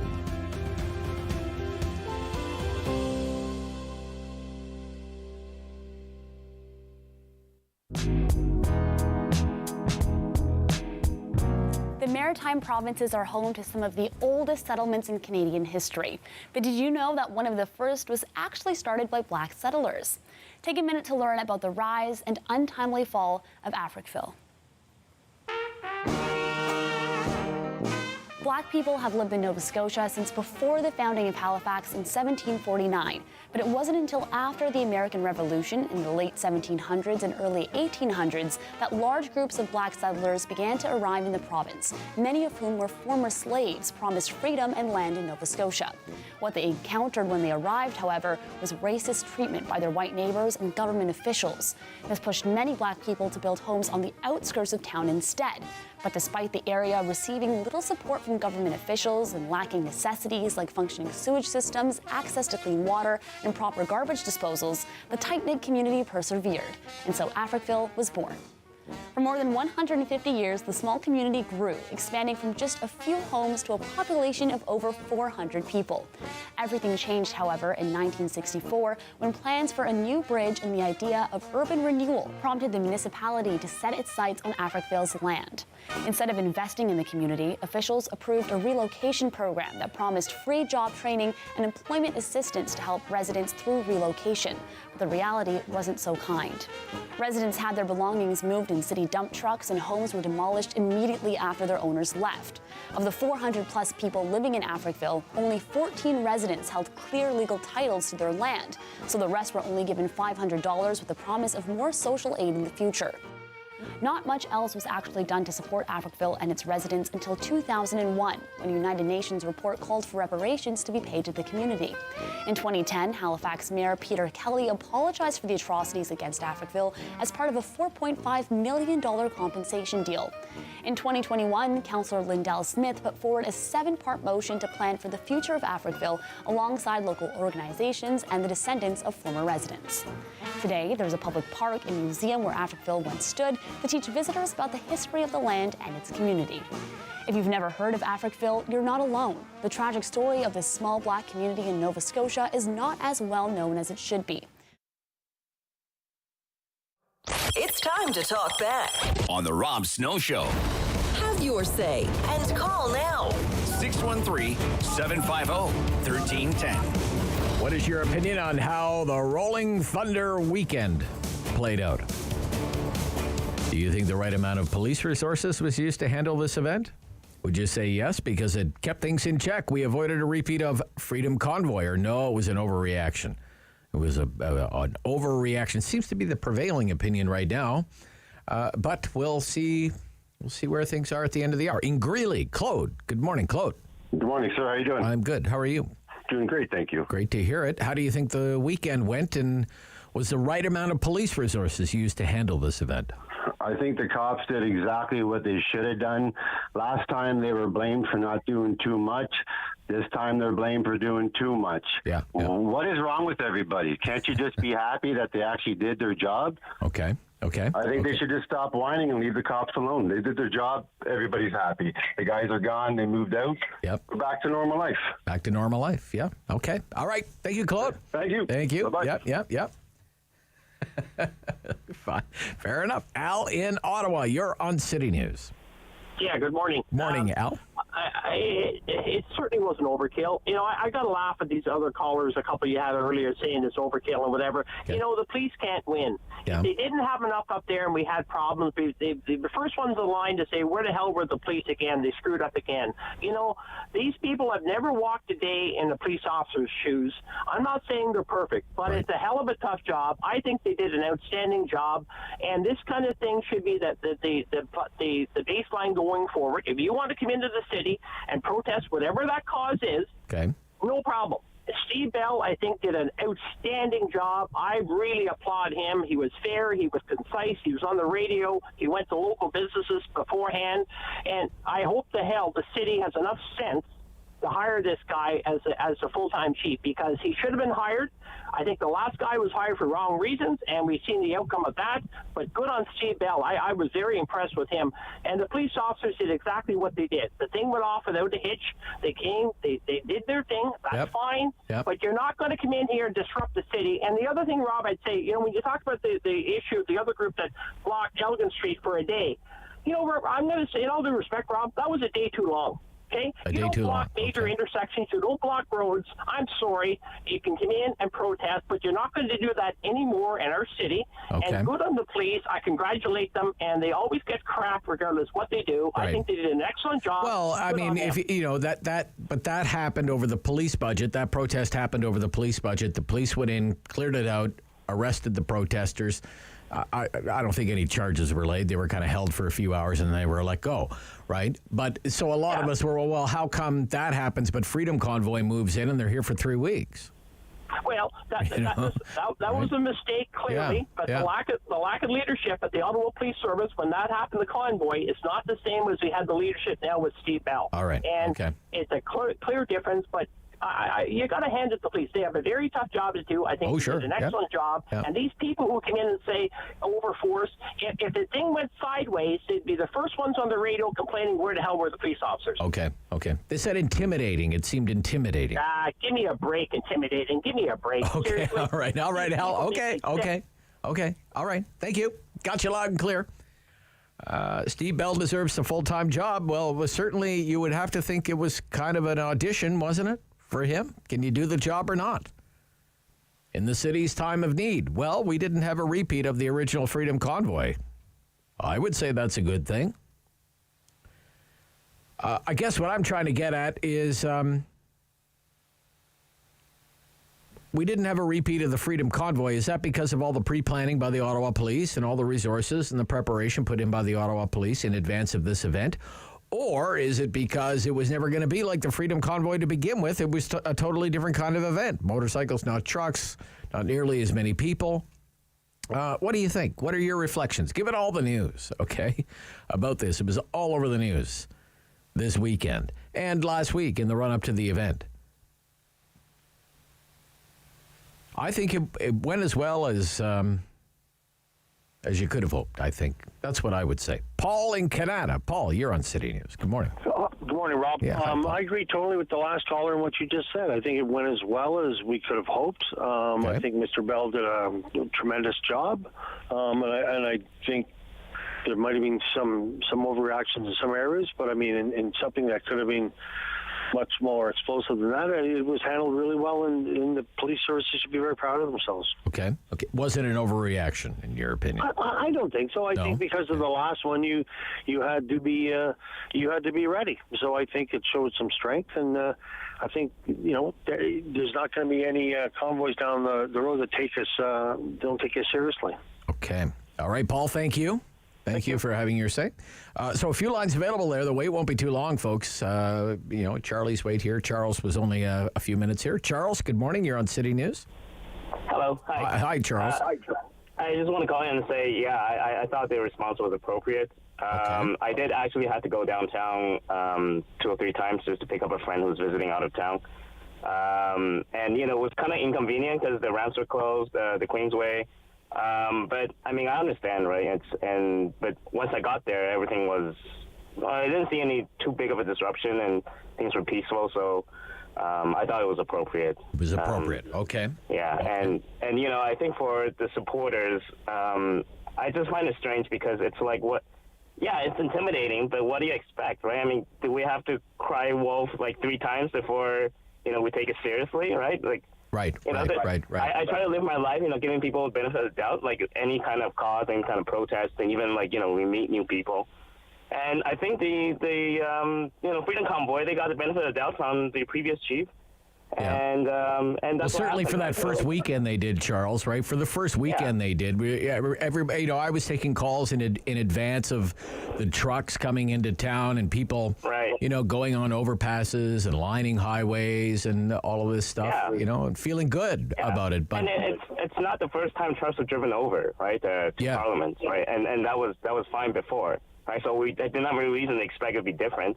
But I mean, this time, Freedom Convoy went out of hand, and we're just going to react, right? I don't understand why the supporters would find it, overreach. But okay. Anyway. All right, Charles. Thank you. Great. Thank you, Charles. Great call. Yeah, great to hear from you. Beverly, you're on City News. Beverly. Hi. Hi, Beverly. So how did you think the weekend went with the Rolling Thunder Convoy, and what did you think of the police resources that were dedicated to it? I thought it went as expected, and I do think that it was an overreach by the police, but I think it was a necessary one because it was too close to the other convoy. So it had been like 8 months from now. I don't think the police may have done what they did. So I think it was necessary, but definitely an overreach. They overreacted on purpose. Right. And that was the right thing to do. Perfect. Yes, that's my opinion. Okay. Thank you. All right, Beverly. Have a good Thank day. you. You too. Have a great day. All right, we'll stop here. It's halftime for the Talkback Hour. Recapping the Rolling Thunder weekend. You think the right amount of police resources was used to handle the event? The level of policing. Give me your thoughts on that. Are you okay with it because it kept everyone in check? We avoided a repeat of the Freedom Convoy, or was it total just like overkill, overreaction? Because it was not the Freedom Convoy, it was never going to be the Freedom Convoy. I'd really like to know your thoughts on the weekend we just had in the nation's capital here on the Rob Snow Show Talkback Hour at 750-1310. This is City News.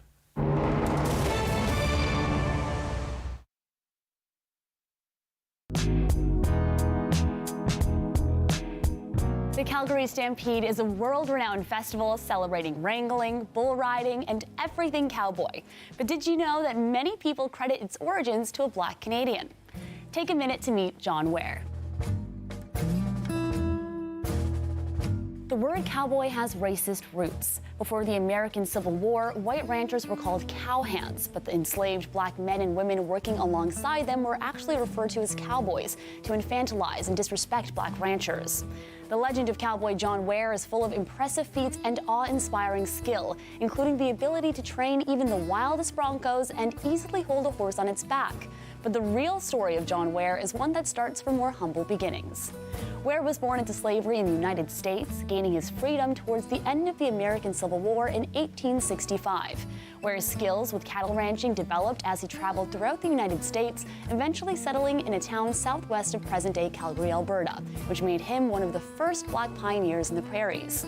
Over time, news of Ware and his amazing cowboy skills began to spread, and people came from across North America to witness his horsemanship and skills as a rancher. Eventually, Ware went on to own many of his own ranches. In 1892, he became the first man in Western Canada to earn the title of steer wrestler, and Ware's feats in local contests set the stage for the Calgary Stampede rodeo we know today. In September of 1905, Ware was killed in a freak accident with his horse, and more than 10,000 mourners from across the region attended his funeral, making it one of the largest in Alberta history. Though his true story is difficult to separate from the legends around him, Ware's status as a respected forefather of cowboy skill continues to be celebrated today. Ware has dedicated monuments across Alberta, including several sites near his first ranch, a Calgary school in his namesake, and a building at the Southern Alberta Institute of Technology. Local news in Ottawa and the Valley.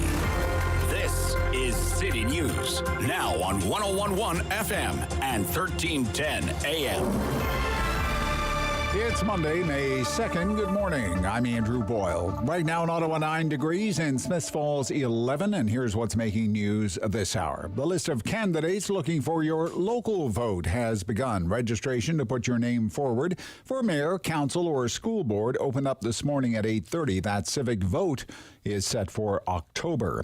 Provincially, the election date is June 2nd, a month from today. The actual election call still has not been made. That's apparently coming on Wednesday.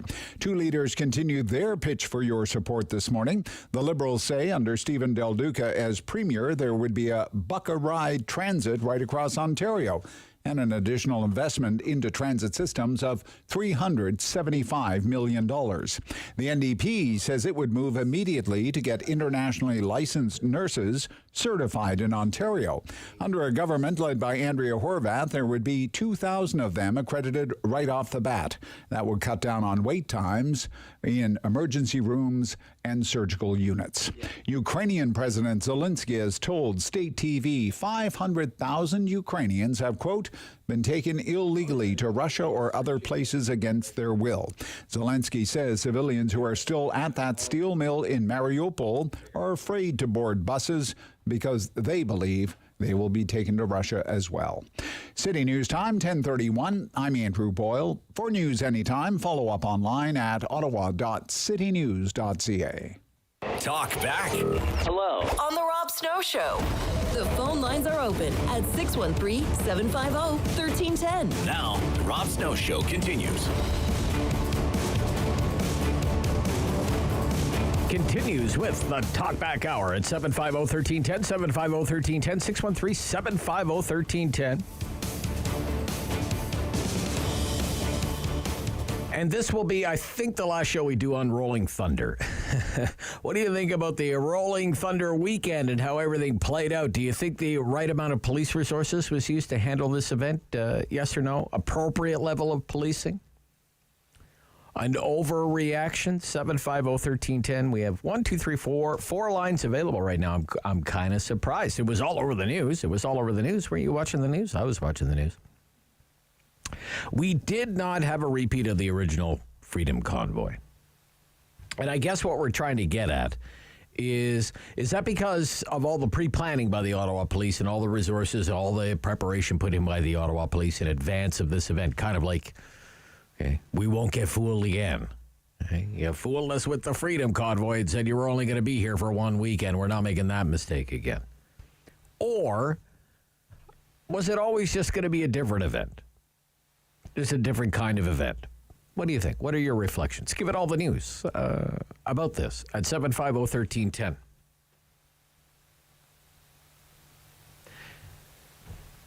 As I said just before the news, it's just my own opinion. I think things went off as well as I could have hoped.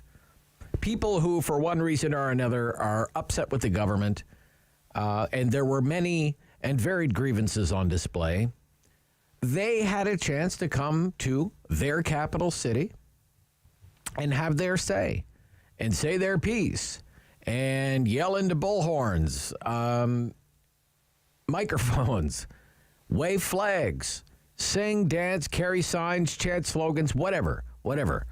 That is still a charter-protected right in this country, to speak out if you think your government is letting you down. And certainly there were a lot of police there, keeping a close eye, controlling traffic, made a few arrests, towed lots of vehicles. But I guess you could say, generally, keeping the peace, making sure things didn't get out of hand. And the people of Centertown, Lowertown, Sandy Hill, had to endure,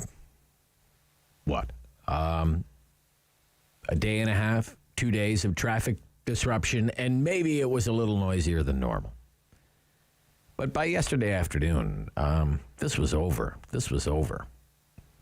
And the out-of-towners left to make the return trip to wherever it was they came from.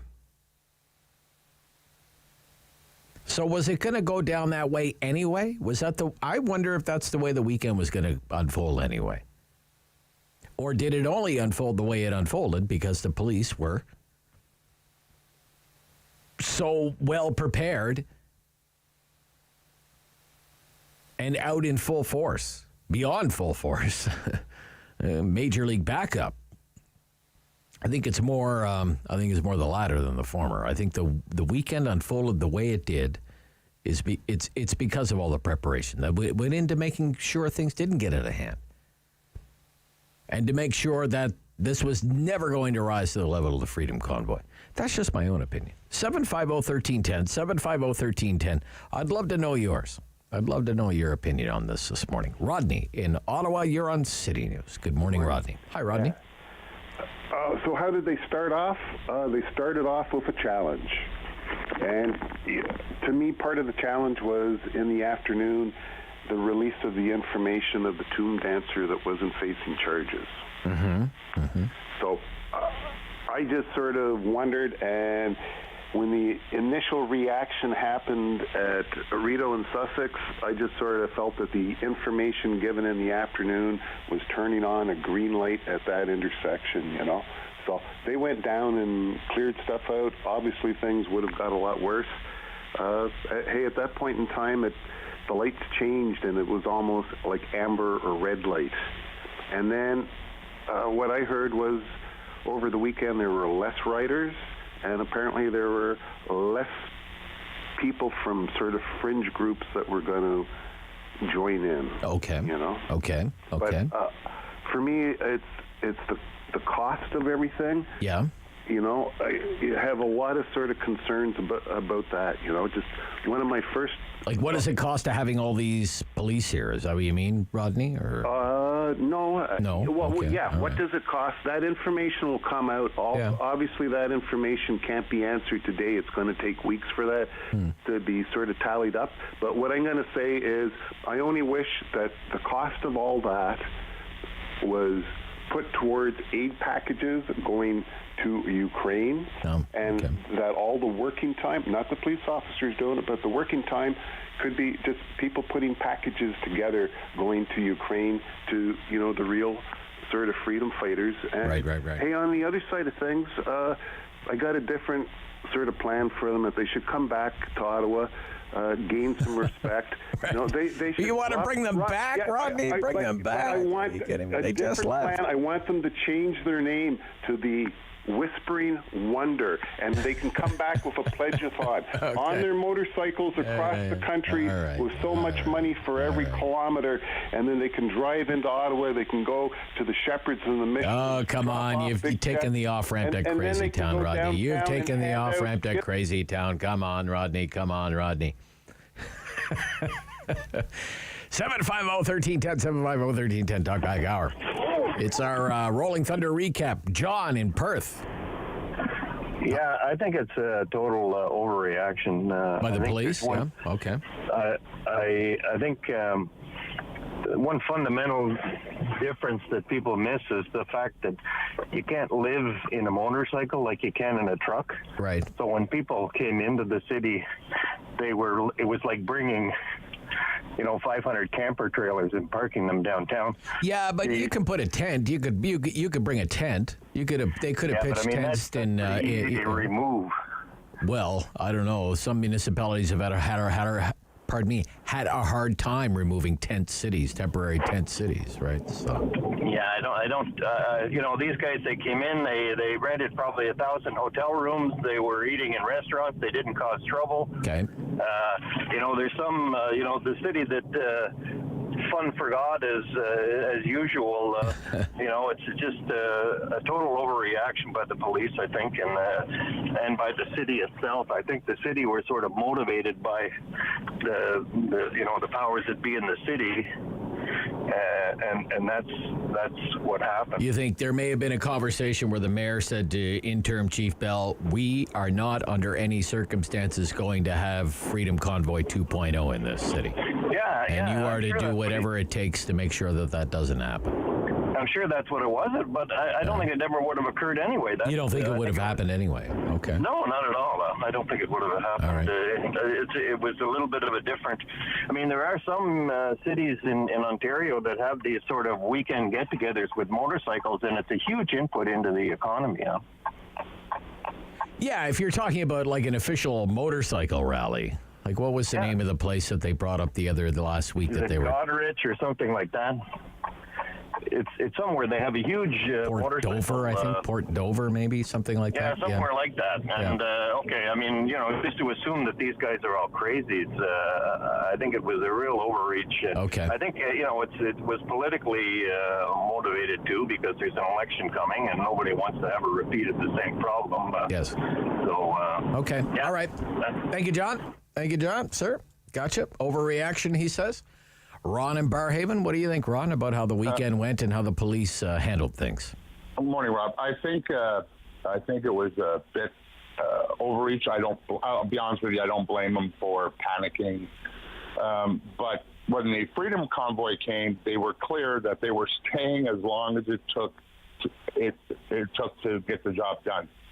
And the Rolling Thunder was here to reconsecrate the Centertown.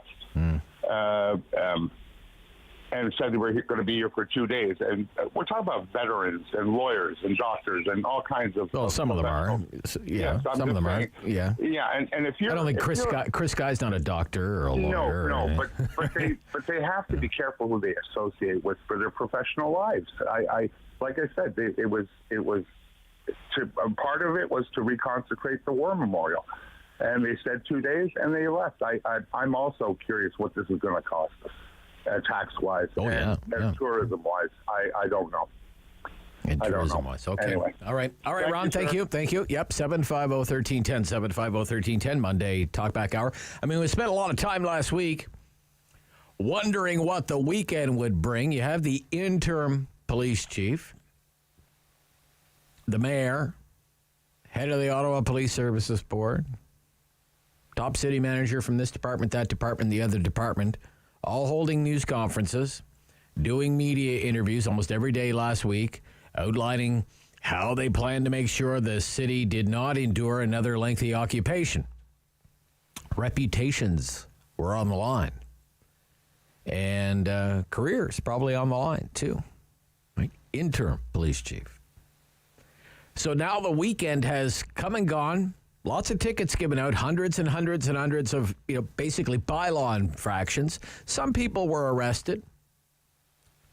I did watch that video of the woman being taken to the ground by the Ottawa Police Service on Rideau Street there by the Rideau Centre. To me, when you slow it down, because there's another angle there, it's pretty clear she shoves the cop. I don't know, David. Not that it's ever happened to me, but something just tells me if you shove a cop, it's probably not going to have a happy ending. Just guessing. That's what I was taught in grade school. I mean, we have this investigation into a hate crime against the biker church. Never like to see something like that at any house of worship, biker church or not. We'll see what comes of that. But it began Friday afternoon. It was an all-day Saturday thing, and by Sunday afternoon, it was pretty much over. And that is what the organizers said was going to happen. And really, that's what the police vowed would happen. And they were obviously intent on making sure we would never revisit Freedom Convoy and that there would not be a Freedom Convoy 2.0. So what do you think about everything that happened? Do you think the right amount of police resources was used to handle this event? Yes or no? 750-1310, Rob Snow Show, Talk Back Hour in the final quarter here on City News.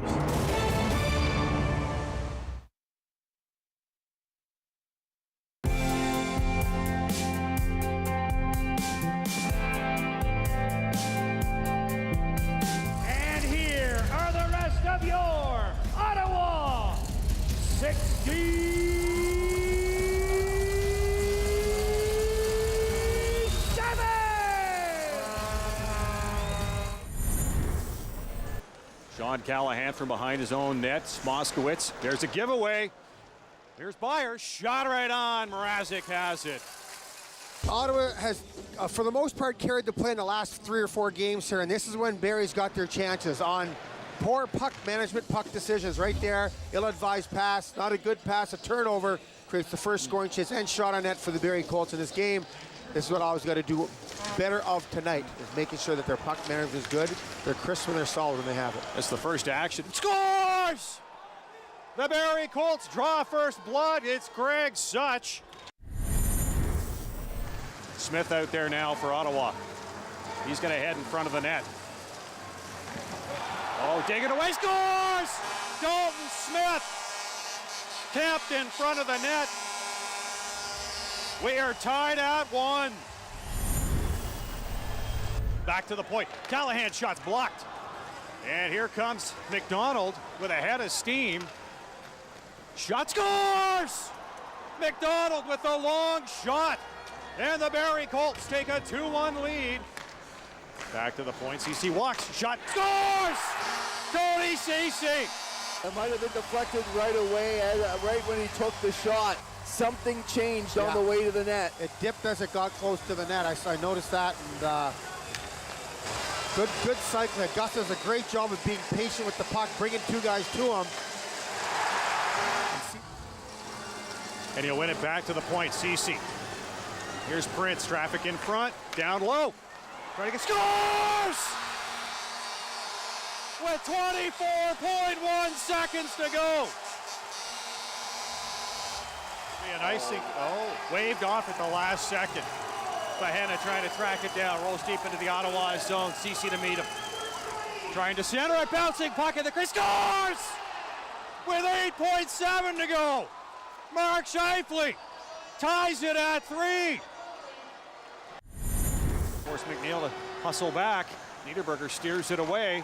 Gustus right on it. Scores! Brad Gustafson from the boards. The Ottawa 67s advance to the Eastern Conference Finals. The little man comes up big for the Ottawa 67s. He'll never score a bigger goal. No, that's for sure. Say and call now. 613-750-1310. Do you think the right amount of police resources was used to handle Rolling Thunder? What do you think? Right on? Right on. Okay. We avoided a repeat of Freedom Convoy or overreaction, overkill. They came, they marched, they sang, they danced, they went to church, and then they left. What's the big deal? 750-1310. Kevin, you're on City News. Good morning, Kevin. Morning, Rob. Morning, Kevin. So I want to rename it Rolling Blunder. Rolling Blunder. Okay. All right. Blunder. So I'm just curious how these factions are incorporating their vehicles now more so than ever. That's where the major cost factor comes in, as far as I'm concerned. You know, when I was growing up, Queen's Park in Toronto, people marched in. That was part of it. But now they're incorporating all these vehicles, and this is where the lion's share of the expense comes in. Okay. You know, is there not some type of legislation can be introduced? Like you know, this is Canada. You have more than your rights to protest, but with the vehicles, like I own a Harley, I wouldn't be caught dead down there. Okay. You know? Okay.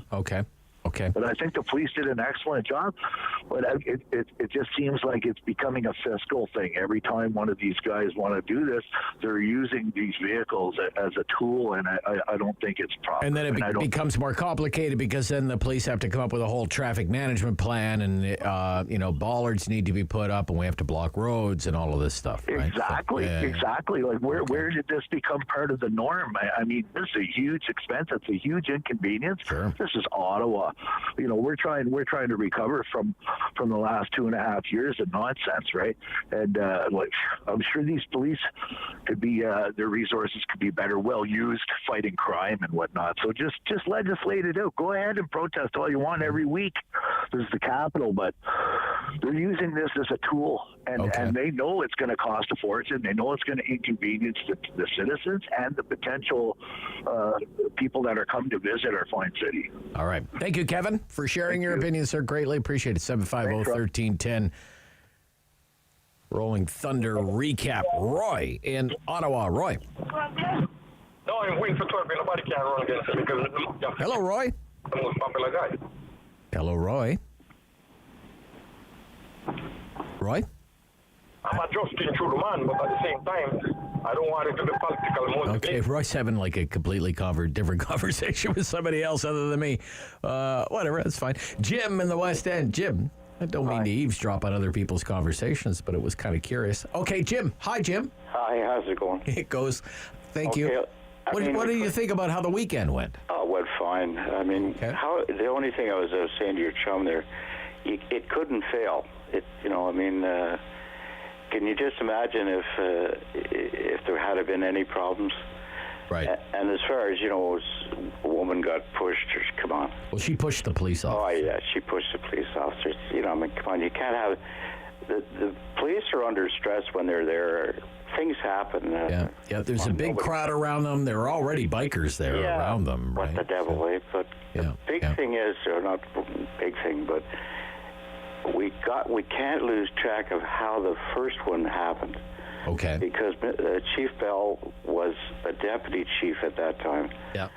So we've got to get the complete story as to what happened that the first one got. How did that go so off the rails, right, Jim? Yeah. I mean, because Bell was there. I'm not knocking him at all. I wouldn't have wanted the job. I was a cop and all the rest of that nonsense, but I wouldn't have wanted the job that he had to. But he knows what happened. He knows who goofed in the first instance. Right. And that's the thing we can't let it go under the, there's, the colored gentleman that ran the police department, he took off, he got a piece of money, you got to look into this. This is... Well, they're looking into it. There are hearings happening on the Hill right now. And there's a million times they're looking into it. Yeah, well, they are looking into it. They're involved. The mayor had all kinds of things to say. Yeah. When it's easy when everything goes good. It's easy. Yeah.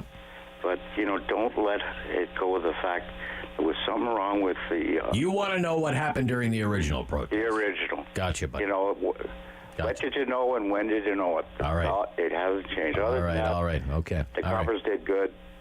Everybody made extra money. That was always good. I always liked that when I made overtime. So I suppose. Time off and gotcha. Good. All right, Jim. I got you. Okay. Thanks a lot. Man. Yep. Thank you. Yep. Don't take your eyes off the more serious investigation. He's saying, and that's Freedom Convoy 1.0, and there are hearings happening. Just what will come of it, we'll have to wait and see. 750-1310. Still a few minutes to take some calls. I think if one thing became clear as the weekend wore on, it's that this just wasn't about veterans, quote unquote, taking back the war memorial. That was a component of it, but it was hardly the only component. And I'm sure there were well-meaning veterans among the bikers, and I'll take them at their word that they felt as though the cenotaph was somehow desecrated during Freedom Convoy. Okay, whatever. But there was a lot more going on than that, right? There was a lot more going on than that. Can we all agree on that? I mean, there were any manner of gripes and complaints on full display this weekend. There were certainly elements of the Freedom Convoy that were part of this. One of the people arrested was arrested for breaching bail conditions, and one of the conditions was you're not allowed in downtown Ottawa because of the way you behaved during the Freedom Convoy. Don't let us see anywhere near downtown Ottawa. Oh, here's a guy tries to run a traffic stop. Oh, David Smith, The guy we arrested during the Freedom Convoy. Here you are. And it said, we let you out on bail and said, don't let us ever see you again in downtown Ottawa. And here you are, David Smith, fresh off the golf course, causing trouble in downtown Ottawa again. You again, eh? And there are people who think we are on the path to one world government, and they're intent on warning us about all the plots that are being hatched in Davos at the World Economic Forum. Like they would know. Have you been to Davos? People who are totally opposed to taking the vaccine. Anyone who takes the vaccine is an idiot or a medical guinea pig, just one more sheep in a flock of sheep. And they hate the media. Boy, do they hate the media. The media is full of liars promoting a pro-Trudeau agenda. We're all in the back pocket of Trudeau. We're all on the take. And we're just one day away from tyranny and dictatorship. It's like a microcosm of social media on display in the streets of Ottawa. That's what it is. And in 2.5 days, it was over. Last call of the hour, Colleen in Greeley. Hi. Colleen? Good morning, Rob. Yeah, hi there. Go ahead. I agree with what happened. I think they had to overreact. Okay. Because we could not afford the city of Ottawa, the people who live downtown, the police, and the mishandling by the politicians of the Freedom Convoy. They had to do this. Yeah. To sort of give people faith back in the systems that we have. Right. Like we can trust the police. We can trust things to more or less get back to normal. Like restore some confidence, right? Yes, absolutely. Yeah. Absolutely. And I am I'm not right-wing, but I am a conservative. Right. I am a Pierre Poilievre supporter. Well, he was nowhere near it this time, you see. He was nowhere near it. I know he didn't, Yeah. but I initially it wasn't so bad when he did appear. And I think you have to give him that break. Anyway, that's my opinion. Well, I appreciate you sharing it. I have protested on Parliament Hill. Mm-hmm. I would like to go downtown and think I could go there and put up a sign and say whatever. And I think we need that. Okay. Thank you, Colleen. Thank you. You're welcome. Yeah, look, in the end, nobody was hurt. No protesters were hurt. No counter-protesters were hurt. No police were hurt. No local residents had to go to court, get an injunction. No lawsuits had to be filed for damages. We didn't have another Battle of Billings Bridge. Okay. We didn't have a staging area at the ballpark, shuttling back and forth of jerry cans for fuel. There were no late-night fireworks, honkapalooza, all-night DJ parties, bouncy castles, hot tubs, and there's really no big mess to clean up. I think it went off just about as well as anyone could have hoped for. And that's the Talk Back Hour. Rob Snow Show on City News.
Number one for local news in Ottawa and the Valley.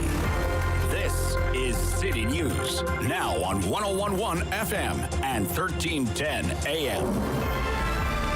It's Monday, May 2nd. Good morning. I'm Andrew Boyle. Right now in Ottawa, 9 degrees, 11 in Smiths Falls, and here's what's making news in Ottawa and the Valley. Registration opened this morning for those who want to run for mayor, council, or school board in October. Registration open until the middle of August. One of the first out of the gate for Ottawa mayor is former mayor Bob Shirelli. One of his concerns is for the federal civil service. He feels negotiations with the federal government are crucial. We need to get the right people in the same room at the same time in order to deal with this issue. Right now, it's the federal government over there, the City of Ottawa talking about it a little bit. This problem is so serious, we need to get the right people from the federal government and the city in the same room at the same time and decide how to deal with the issue. Now, he is talking about work from home and the possibility of federal civil servants moving out of the Ottawa area. Shirelli says there are other things high on his list of things to tackle right away, too, like transit, policing, and housing in Ottawa. City News Time, 11:01, and now your forecast with meteorologist Jill Taylor. Well, after a gorgeous weekend, we're in for an unsettled stretch of weather for Ottawa, the Valley, Smiths Falls. Expect some light rain showers on and off through the day. The high about 13 degrees. More showers tonight near 9, and tomorrow cloudy, showers at times, and up to 18. For today, the high 13. And right now in Ottawa, 9 degrees. It's 11 in Smiths Falls. The Ontario Liberal Party is promising to cut the transit fare across the province to $1 per ride at every transit system if elected. They say the election pledge would cost $1.1 billion next year and would take 400,000 cars off the road every single day. Leader Stephen Del Duca says the pandemic has meant lower transit ridership. As less people are taking transit and life is starting to come back to normal, more people are getting back in cars, and that's causing congestion on our roads. Even worse, it's making our environment worse off. Now, the Liberals are dubbing their plan Buck a Ride. That's in reference to the PC leader Doug Ford's 2018 platform that offered Buck a beer. NDP says it will make an immediate move, if elected to the provincial government, to recognize credentials of up to 15,000 internationally educated nurses. Leader Andrea Horvath said they would guarantee 2,000 nursing jobs right away to tackle the wait times in healthcare. The party says those waiting in emergency rooms in pain, those waiting for surgeries that have been delayed during the pandemic, will be among those who will get the immediate benefit from the hiring. A rooftop fire in the west end of Centertown was put out this morning. Fire crews were called to the scene after multiple people called 911. They all reported heavy smoke and flames from the top of a 9-story high-rise on Bronson. Now, firefighters found that blaze on a rooftop patio, affecting multiple pieces of furniture. The structure was unoccupied at the time and no reported injuries. A tornado that damaged more than 1,000 buildings in south central Kansas generated winds up to 266 kilometers an hour.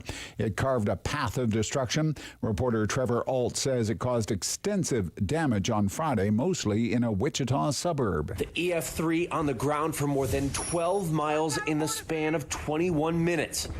It's really sad. I hate seeing my family cry because they lost everything. Though miraculously, nobody was directly killed by the twister, and only 4 injuries were reported, though 3 students died in a car crash on their way back from storm chasing in Kansas, all of them meteorology students at the University of Oklahoma.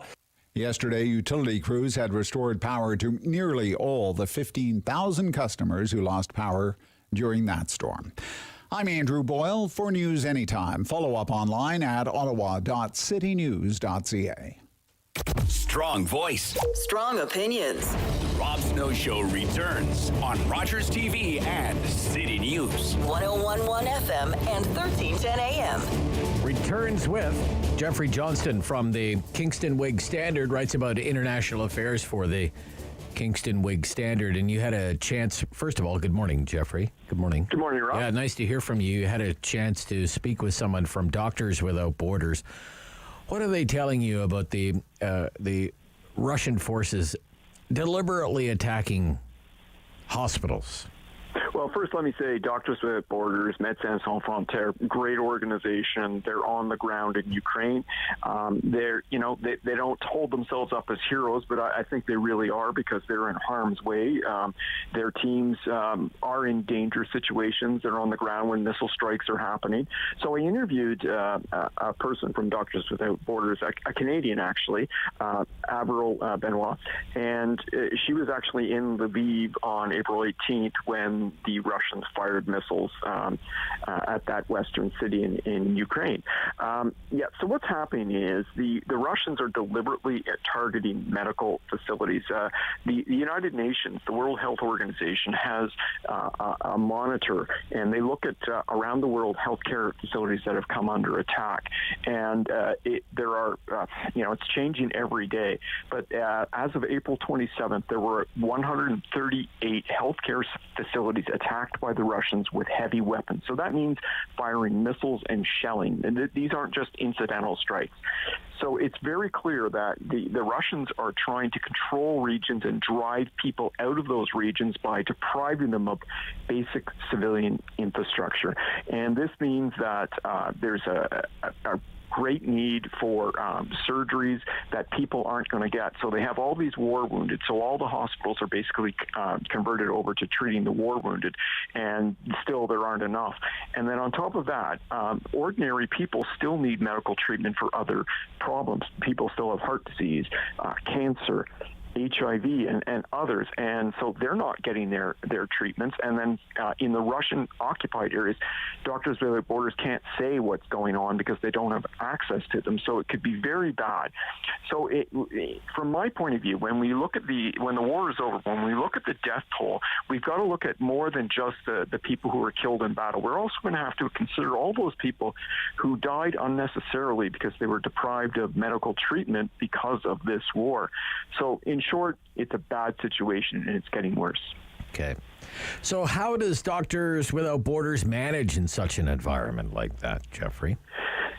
Yes, so safety is important, but nevertheless, there is no safe place anywhere in Ukraine. So they do an assessment, but they still have to go out and serve people. So I remember about 3 weeks ago, there was a missile strike at the train station at Kramatorsk, and Doctors Without Borders has this train referral service, because what Doctors Without Borders does is they do referrals, they do procurement and supplying of supplies, and in some cases they do emergency medical treatment. But they also said that Ukraine has a first-class healthcare system, and the Ukrainian doctors and nurses have stayed on. And so the Doctors Without Borders, they don't swoop in and have to, run the healthcare system like they may in some other countries. So the Ukrainians are doing a lot.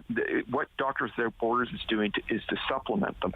But they were doing this train referral service when just a couple days before there was this missile attack at Kramatorsk. There were other times where their people were out in the field and the shelling started, and they had to jump into a pit to avoid the attacks. So no one has been killed yet, nobody's been injured yet, but nevertheless, it's very dangerous. I will note as well that the Doctors Without Borders staff is mostly local, because the NGO hires local people because they know the system, and then you have some outsiders who come in and try to help manage everything. But so these are basically Ukrainian people with some outside help. Okay.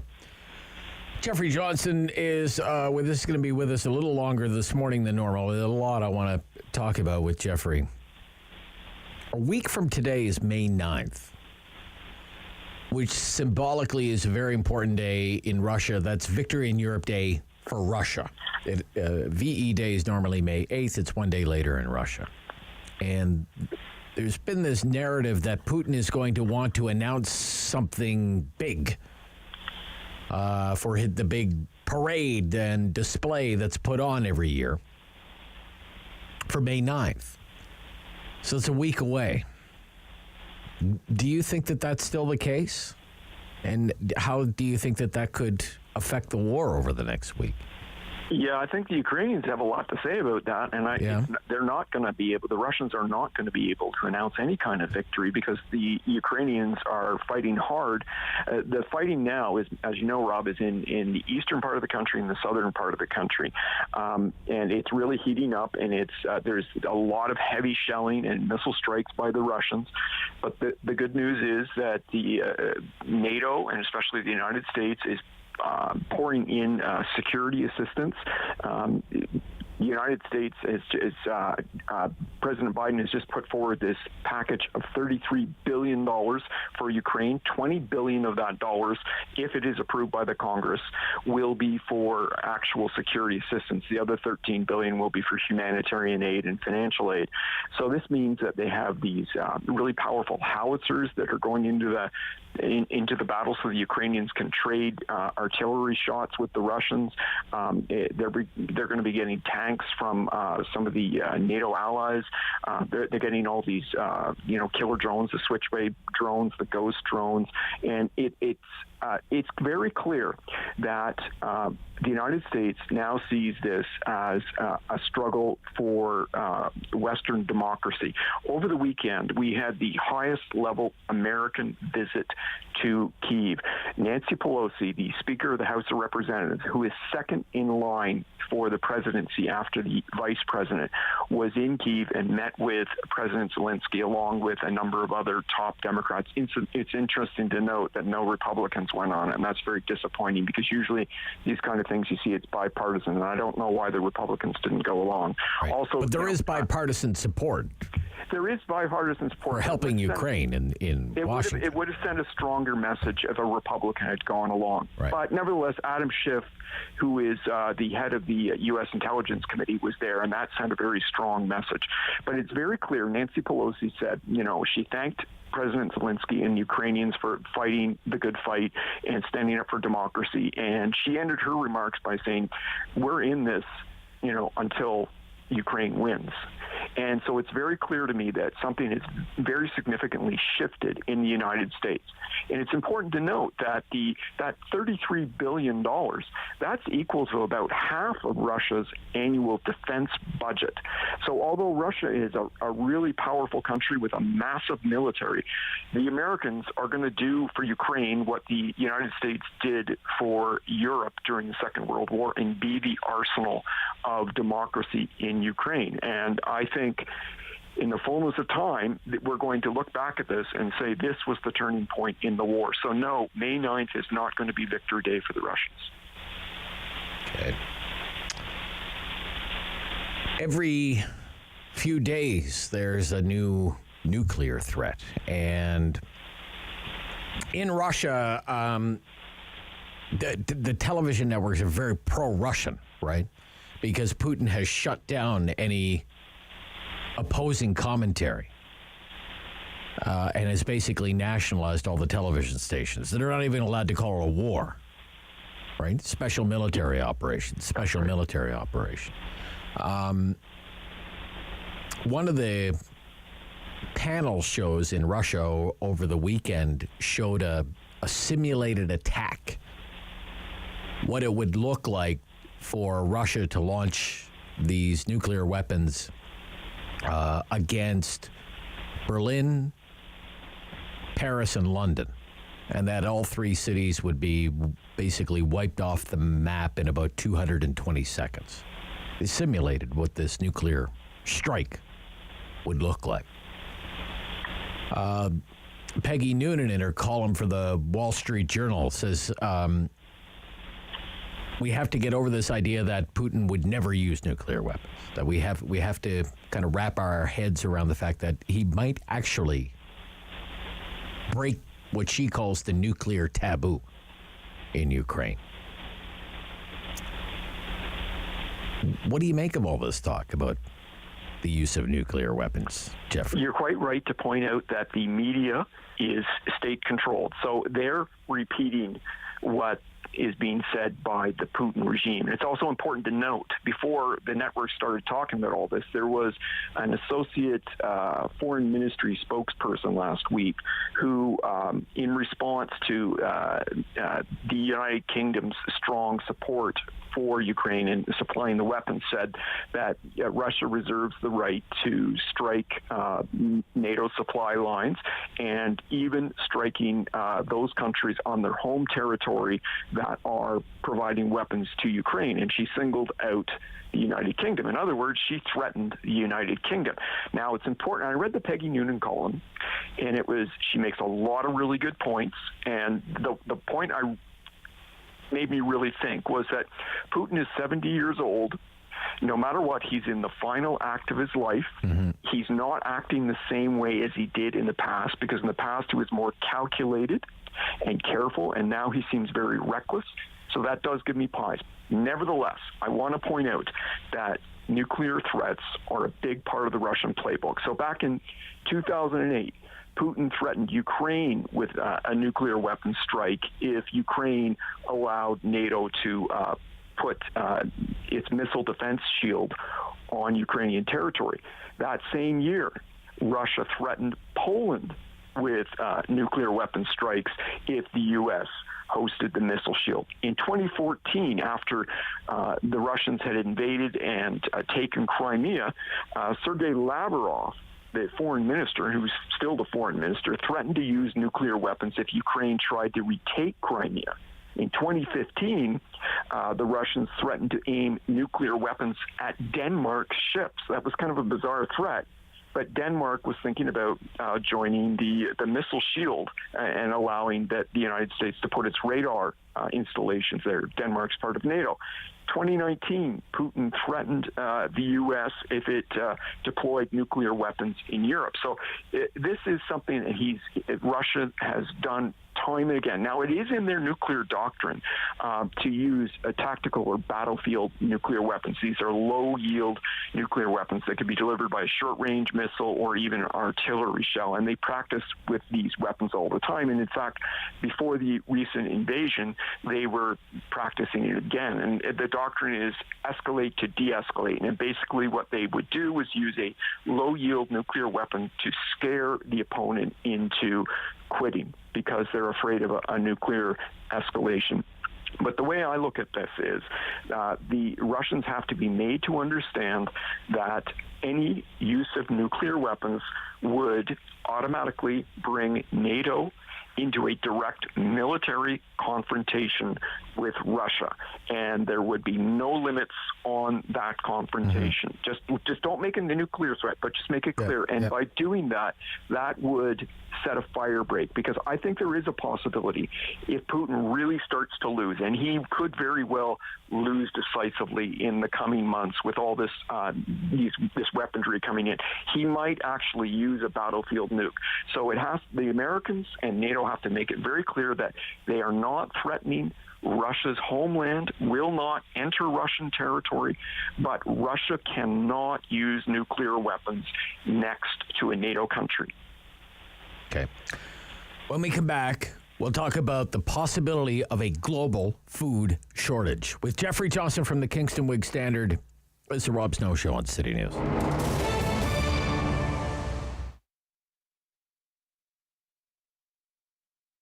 That same old train that brought me here's gonna carry me away again.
same old train that brought me here is gonna carry me away again.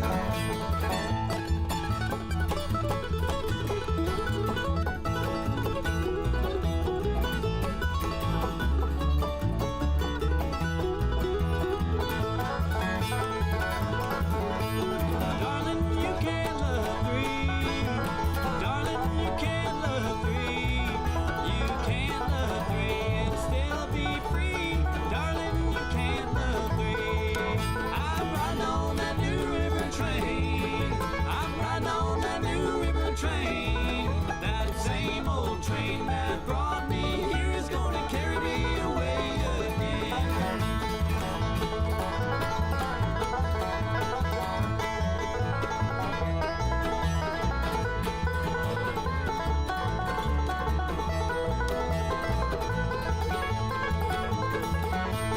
Darling, you can't love more. Darling, you can't love more. You can't love more, but still want more. Darling, you can't love more. I'm riding on that new river train. I'm riding on that new river train. That same old train that brought me here is gonna carry me away again.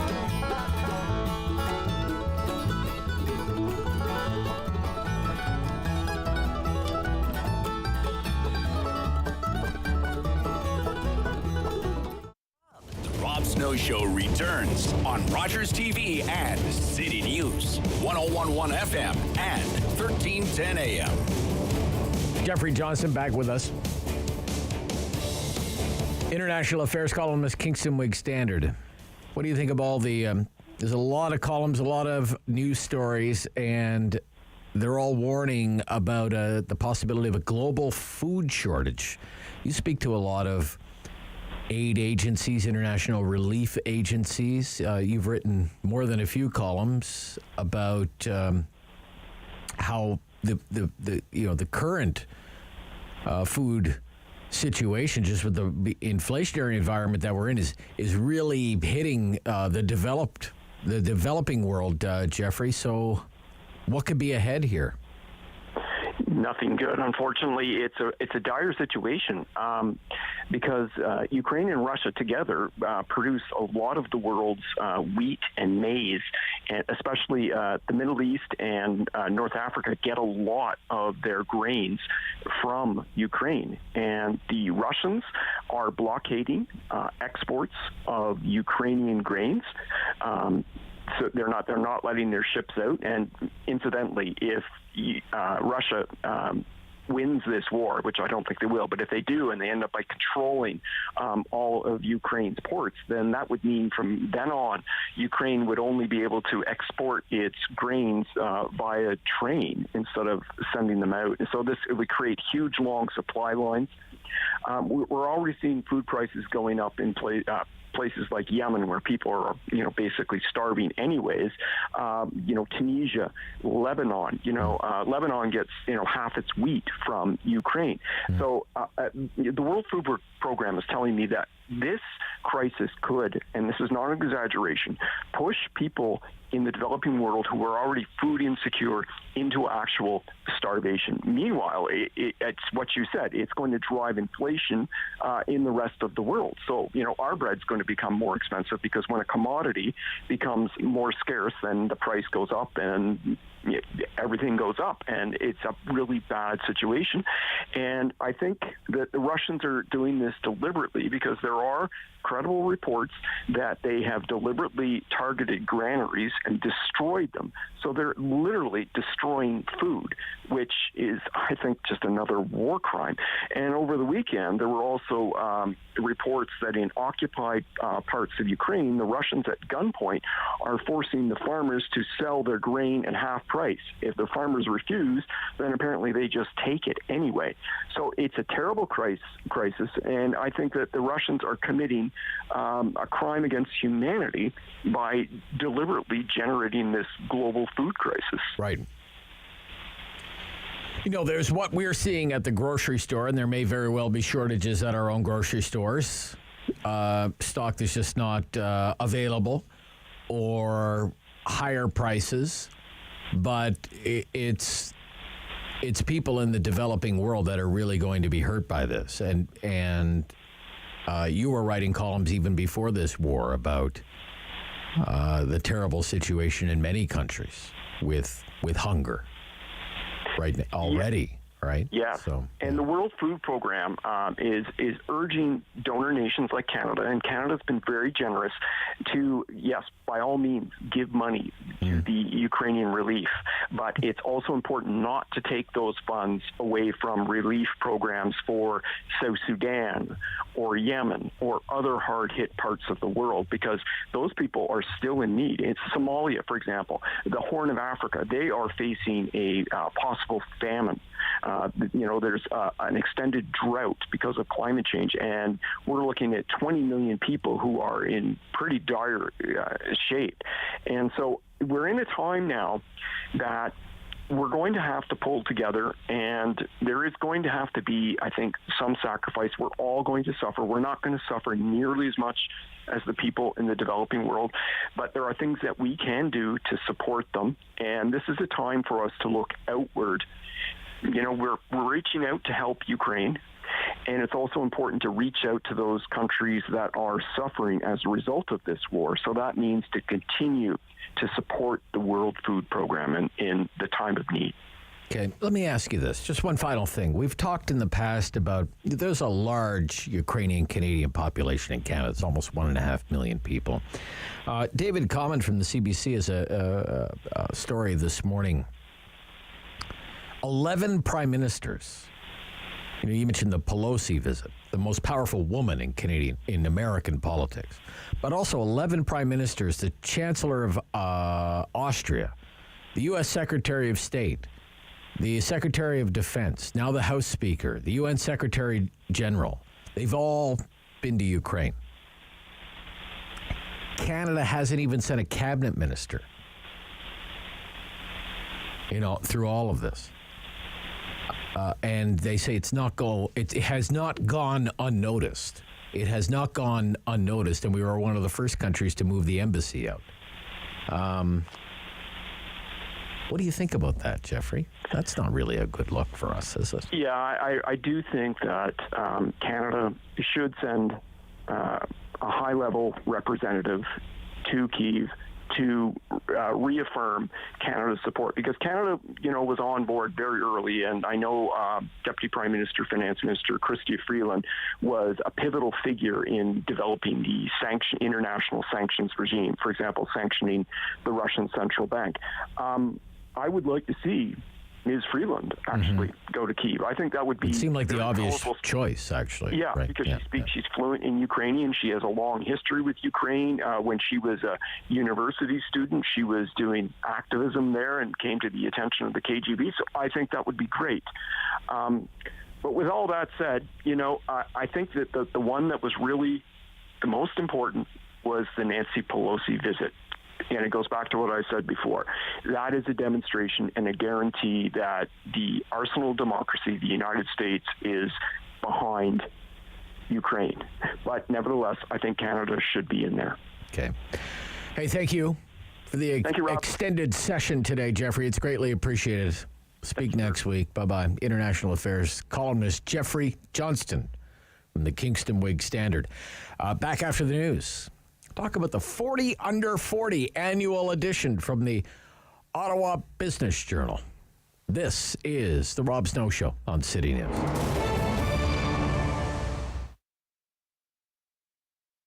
Being a crossing guard works great as part of my schedule as a high school student because I still have time to do my tests and assignments while earning a little bit of cash on the side.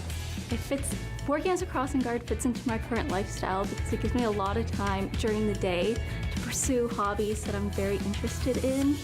A friend of mine introduced me to this job. I didn't know it was actually a paid job. I always start my day. It's a very little, I guess, few months baby, and she always comes with her dad on her pram, and the smile she has, like, oh my God. Well, I think the OSC is a very good employer. They show quite clearly that they care about you. They're very polite. They really make you feel like you're part of a family.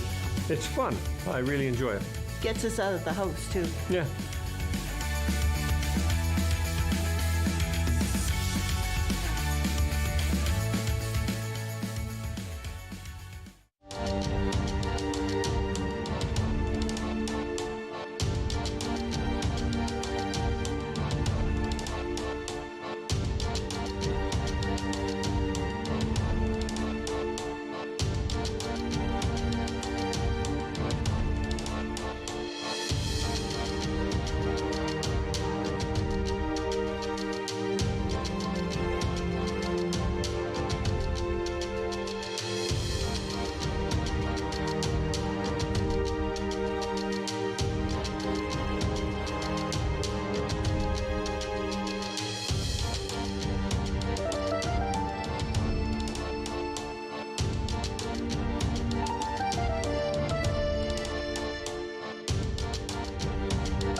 news in Ottawa and the Valley. This is City News, now on 101.1 FM and 1310 AM. It's Monday, May 2nd. Good morning. I'm Danielle Bain. Right now in Ottawa and Smiths Falls, it's 12 degrees and cloudy skies. Here's what's making news this hour. Registration opened this morning for those wanting to join the race for mayor. One of the first people to toss their name into the running is former Mayor Bob Shirelli. He feels negotiations with the federal government are crucial and says there's a list of things to tackle right away, like transit, policing, and housing. The provincial election campaign is set to begin this week. Liberal leader Stephen Del Duca is out today with a promise to cut the cost of transit rides anywhere in Ontario to $1. NDP leader Andrea Horwath says the New Democrat Party would guarantee 2,000 nursing jobs right away to tackle wait times for healthcare. And Premier Doug Ford is in Windsor for an announcement with the Prime Minister this afternoon. Ontario is reporting no new deaths linked to COVID-19 today for the first time since April 4th after reporting 17 new deaths on Sunday. The province is reporting 1,423 people in hospital due to COVID-19, up 13 from the previous day. And there are 211 people in intensive care due to COVID, an increase of 24 from the day before. And in sports, after a 3-2 win over the Astros yesterday, the Toronto Blue Jays begin a 3-game series against the New York Yankees tonight at home. You can catch that game right here on 101.1 FM or 1310 AM. First pitch at 7:07. City News Time 11:33. I'm Danielle Bain. For News Anytime, follow up online at ottawa.citynews.ca. Firm. Fair. Fun. The Rob Snow Show returns On Rogers TV and City News, 101.1 FM. and 1310 AM. David Sally's back from the Ottawa Business Journal, and this is one of the most highly anticipated annual editions from the Ottawa Business Journal. It's the 40 Under 40. Good morning, Dave. Good morning, Rob. Great to hear from you. You have to do the 55 under 55 now. That's the only one I qualify for, okay? I'm trying to lobby for that one myself. I don't know. I'm not getting anywhere. Maybe you can help. I don't know. Yeah. I know people. You know people. Exactly. You've got a lot of influence. You're an influencer. You know what's so thoroughly depressing is I look at this list. There are people on here. The 40 under 40 is out. You can see the list at obj.ca. There are people they're like in their mid-20s, Dave. Like they're in their mid-20s, and they're already like they're making lists. Mid-20s, Rob. They're making lists, and people are going to vet them. So. When you compile the 40 under 40, like what are you looking for at the OBJ? What are you looking for? Well, it's interesting, Rob. I was a judge for many years. Okay. And it's quite a process because there are literally hundreds of applications and from, I'm telling you, every industry you can think of almost. And so it is graded out of on a 40-point scale, mind you. And about half of it is your business accomplishment. So 20 points for, hey, you started a software company that now has $10 million in annual revenues. Okay, bang, that's probably a 20 out of 20 if you can do that. Professional experience. So, what's your educational background? Do you have any specific, say, professional designation? So when it comes to professional services, this is a big one, law, accounting, that sort of thing. What is your expertise? Have you given a TED Talk, for example? That's okay, great. Okay. Hey, that's probably 10 out of 10. And then the other key, which is also very important, and sometimes I think people overlook it, is community involvement. So, you know what? It's great that you're a successful entrepreneur. It's great that you've got all these letters after your name, but what do you do in the community to try and make it a better place? Right. And that's a big part of it. That's another 10 points. We have, our recipients every year, these are people who are not just on a board to say they're on a board, but they're spearheading major fundraisers. They are getting out there in the community. They've created, in many cases, big important charity events and organized them. They're not just writing checks They are out there in the community every day trying to make it a better place. So that's the other big component of it. So those are really the three sort of main category, the three big criteria that we look at, and then from there it's not an easy job. You get hundreds of the best and brightest in Ottawa. Having to whittle it down to 40, it's not easy. And then we all the judges get together virtually now and just hash it out. Talk about they all have their rankings, and then from there we determine the final list of 40. So it's a very interesting process. When you think about past names that have appeared in 40 under 40, who are some names that we might know?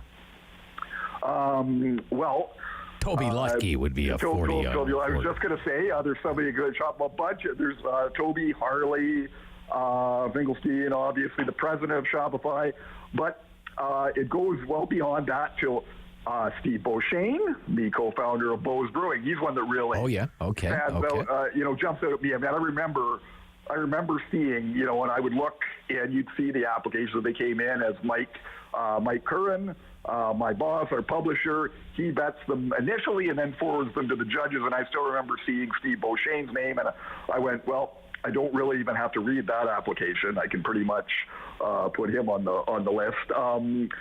We've had. There are just all. we've had. I believe, let's see, even media person, Timothy Walker. Timothy Walker, sure, yeah. And we've had, let's see, all like athletes. Former. We've had former CFLers on there. Pat Woodcock, for example, he was a receiver with the Red Blacks briefly, and several other teams. A very good player. He started his own business. So, you've even got athletes there, real estate people from all kinds of industry and other industries as well. You know what? We're going to actually be. It's interesting. If you want to kind of go back down memory lane, we are going to be talking because the other thing. This is the 25th edition of the 40 under 40. Right. So as to commemorate that, we're going to be talking to several past 40 under Jeff Hunt. Jeff Hunt. Okay. Jeff Hunt, for example, he's another path. Wow. And so we've asked them to share sort of give us an update. What's happened since you got the 40 under 40? And we're going to be sharing some of those anecdotes, some of those updates in our next news magazine where we feature this year's 40. So that's going to be something else, like Jeff Hunt. Yeah. Had a carpet cleaning company, bought a hockey team that became a football team, and now I own a soccer team. And exactly. So he's done a few things. Did all right. Now, I just want to. We'll talk about the gala in a minute, but I'm kind of focused on, like, if you're on the 40 under 40 and you haven't even turned 30 yet, then you must be a pretty remarkable person. So, like, I'm looking here, Alita Burke, 26 years old, chief financial officer, co-founder, The Grocer. Yes. And then there's another 26-year-old, Corey Ellis, CEO, co-founder, The Grocer, which makes me want to ask David Sally, what the heck is The Grocer? Well, and good question, Rob. And The Grocer... do you know, David? I don't want to... Yes. Luckily, you put me on the spot, but luckily, yes, I do know what The Grocer is. I've written about them a number of times. They are a really interesting startup in the field of food security, which is there you go. So important these days, Rob, especially with runaway inflation at the checkout counter at the supermarket. So what The Grocer does is it's really interesting. They have these. They look like shipping containers, and basically that's kind of what they are. But they are self-contained greenhouses almost, if you want to call them that. Okay. That allow you to grow leafy greens and herbs and whatnot using nutrient-rich water and sort of a very high-tech system. But the thing is, you can use this stuff anywhere in the world almost. So up, say, northern Canada, where it's almost impossible to actually grow stuff in the soil, you can use these containers to grow costs, grow your own food right in the community, eliminating the need for these 1,000-mile supply chains to get food. And it's spelled, I should say for the audience, it's spelled the Grocer, GROWCER, right. the Grocer. Right. Exactly. Gotcha. Okay. And they've been having an amazing success. They grew 140% year over year last year. They're now opening. They're now selling in the U.S., Northern Europe. Wow. It's becoming a real global company, and they're 26. They're 26. They're 26. Corey and Alina. I mean, if you want to be inspired and think what's the next generation doing, well, you just have to talk to Corey and Alina, and I'll tell you, that we're in good hands. That's good. Robert. These are the kind of people. Yeah. David Gaylord, 29 years old, CEO of Bushbalm Skincare. We've talked about that company in the past. It's been Ottawa's fastest growing company, right? So they're doing incredible. And Kayla Isabel, 29 years old, CEO Startup Canada. So yes, Startup Canada, very interesting. I've talked to Kayla when she got hired. She's another just really inspiring person. Her enthusiasm, you can just feel it. I mean, she loves the entrepreneurial community in Canada, and Startup Canada is all about encouraging entrepreneurship. It has chapters in dozens of cities across the country, and its goal is to just help be there to sort of be a resource that entrepreneurs can lean on if they need whatever they need to get their startup going. Startup Canada can help them, tell them, okay, this is who you need to talk to. This is where you need to go. And Kayla is the perfect ambassador for that company. She is just she's just got boundless energy and enthusiasm, and it's very inspiring to see. Very cool. Very cool. Congratulations to everyone. They will be feted. One of the things with the 40 under 40 is it's also one of the best events of the year. And it obviously with COVID, you haven't been able to have in-person gala events, but there's going to be one. It's June 17th. That's a Friday, and it's going to be at Hilton Lac Leamy. That's correct, Rob. An in-person gala. We'll be there enjoying some great food, just fellowship. The awards will be handed out on stage, and we'll have some special guests, and it'll be an event. I mean, that the mood is just going to be buoyant, to say the least, since it's been a couple of years since we've been able to do this sort of thing. So, excellent. Yeah, details to come on where people can, if they want to get tickets and attend the gala and stuff like that, right, David? That's right. You will remind us. You will remind us. Oh, you know that, Rob. Yes. Absolutely. Well, look, it's a great list. You can see all the recipients of the 40 under 40 award at obj.ca. It's very encouraging for the local business community to see so many talented people doing so many great things in the community, Dave. Thank you. Absolutely. Thank you, Dave. Thanks, Rob. Yeah, we'll talk next week. David Sally from the Ottawa Business Journal. Peter Fraser of Cardinal Planning and Manulife Securities Incorporated here in Ottawa will join me next. We'll talk about intergenerational wealth transfer on Money Monday. This is City News.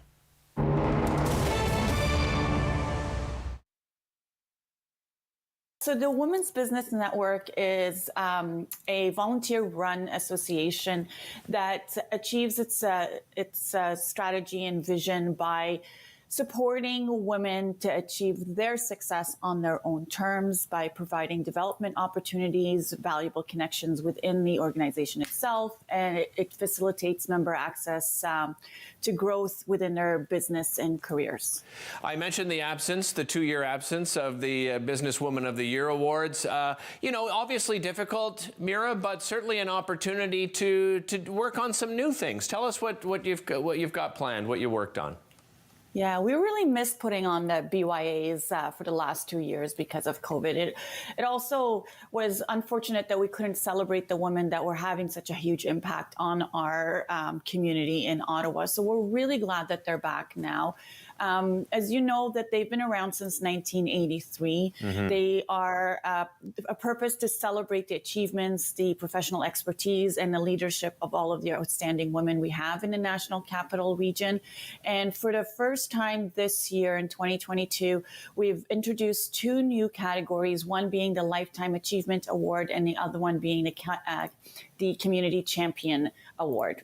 Okay, yeah, and let's break it down even further because, as I mentioned, there's different categories and then, of course, different awards within categories. Tell us about some of the returning categories and some of the other awards as well.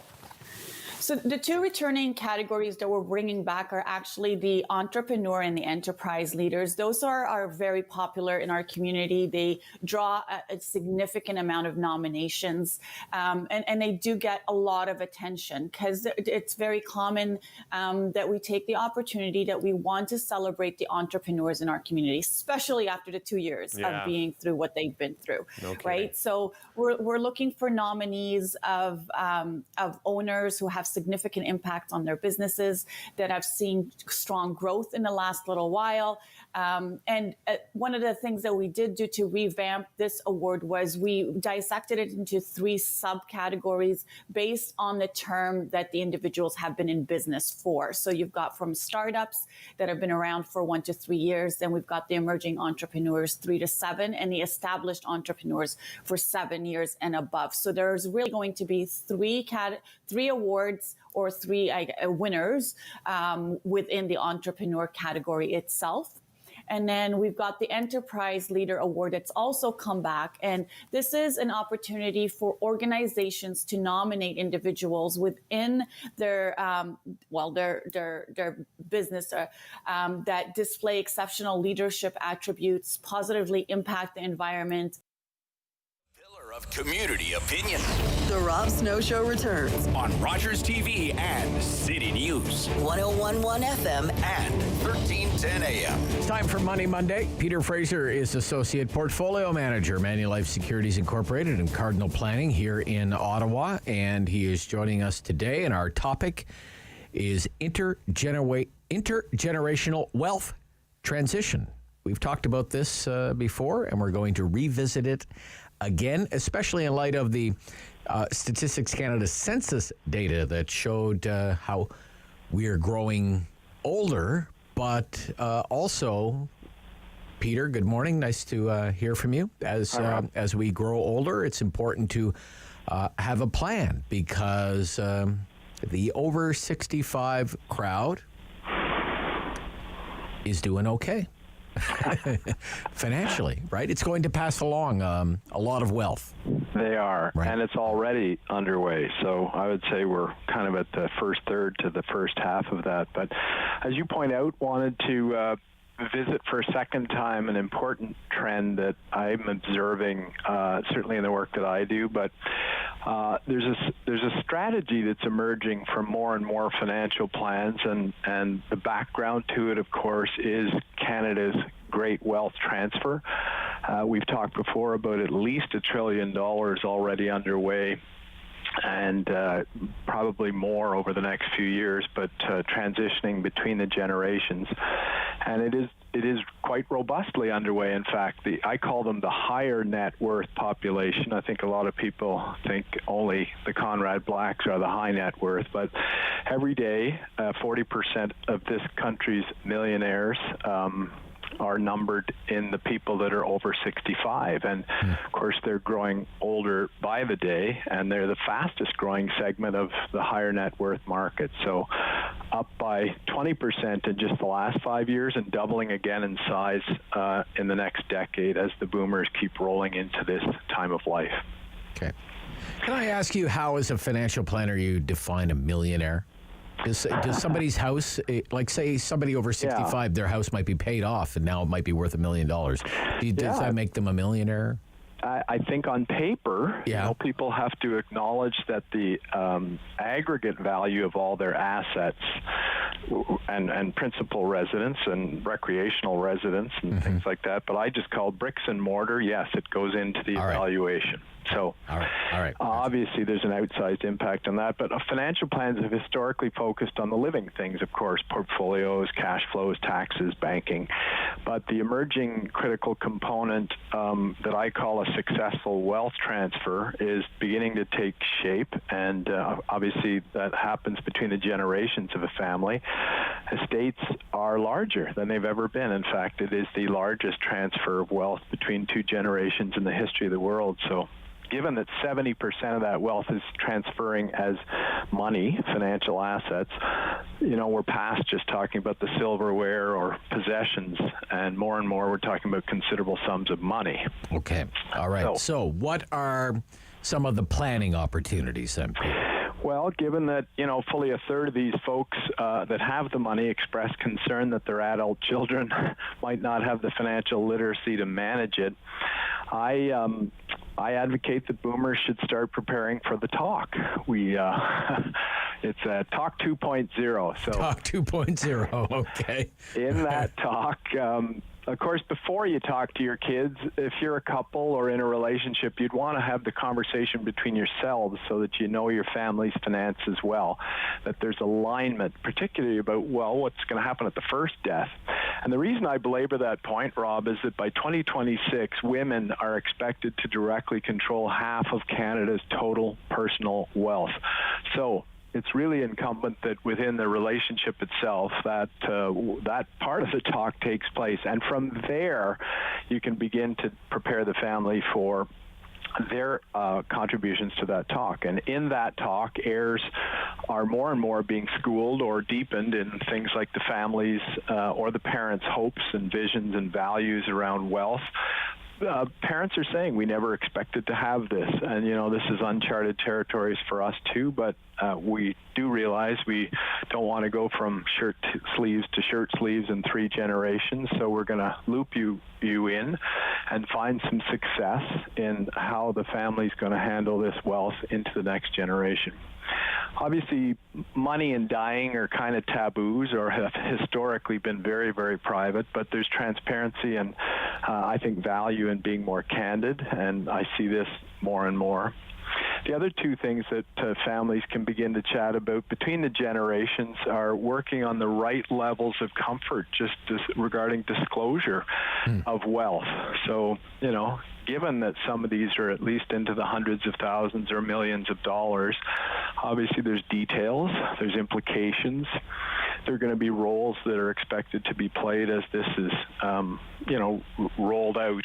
Okay. And what do you mean by that? Roles? Like this is the person who's going to be the executor of the estate and these sorts of things? Or? I think as few surprises at the death of a parent as possible is a good prescription. So we've chosen so-and-so as an executor, and here's why. We've chosen so-and-so. Now, I've also watched family dynamics where the kids come together and say, well, we think there's a better way at this. Would you consider that? And so, some is better than none. Any version of the talk, I think, given what's at stake here, is good, because there's also blunt things. That 36% of the current boomer cohort who are concerned about their children's literacy also have concerns about influences in their kids' lives today. So, that could be a no good son-in-law, or it could be, profligacy of some sort, or failure in making wise investments. Sure. Yeah. But you get to drive down the magnitude of surprises, as we've talked about, the executor being one. Taxes on these estates are not insignificant anymore. So whoever's driving the bus. Yeah. And that might be a realistic and a kind of a wake-up call for potential heirs as well. Right? Correct. Like, if they're looking and thinking, oh, I'm going to get all of this, and that's been valued at X and whatever. I think that's one of that's a very important, parents describe it as being wanting their kids to find their own success in the world in light of possible wealth, right? Like if you get the impression you're going to be spoiled or you're going to give up trying hard in this lifetime, and of course that's not what anybody wants to see happen. So, right. But we only have about a minute left here. Sure. What are the consequences of not having the talk? Well, That's good. The consequences of not having the talk, in my view, are some shock and awe of the wrong kind at the time of death.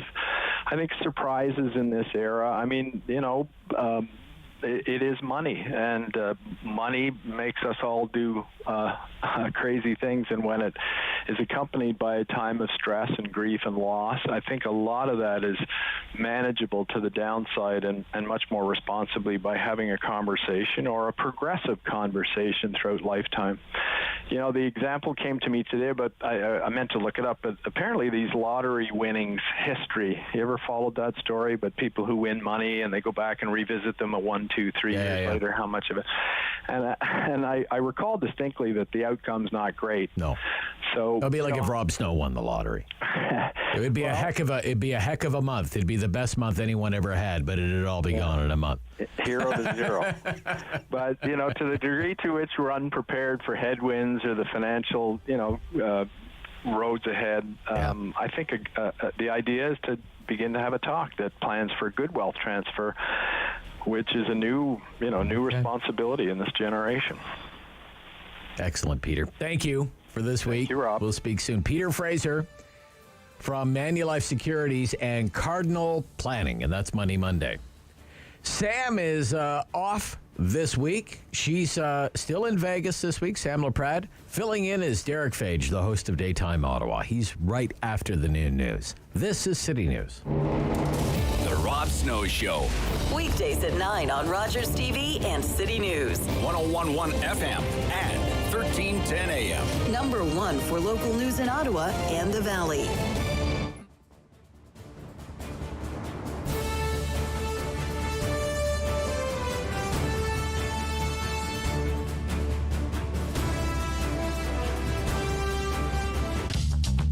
This program is brought to you by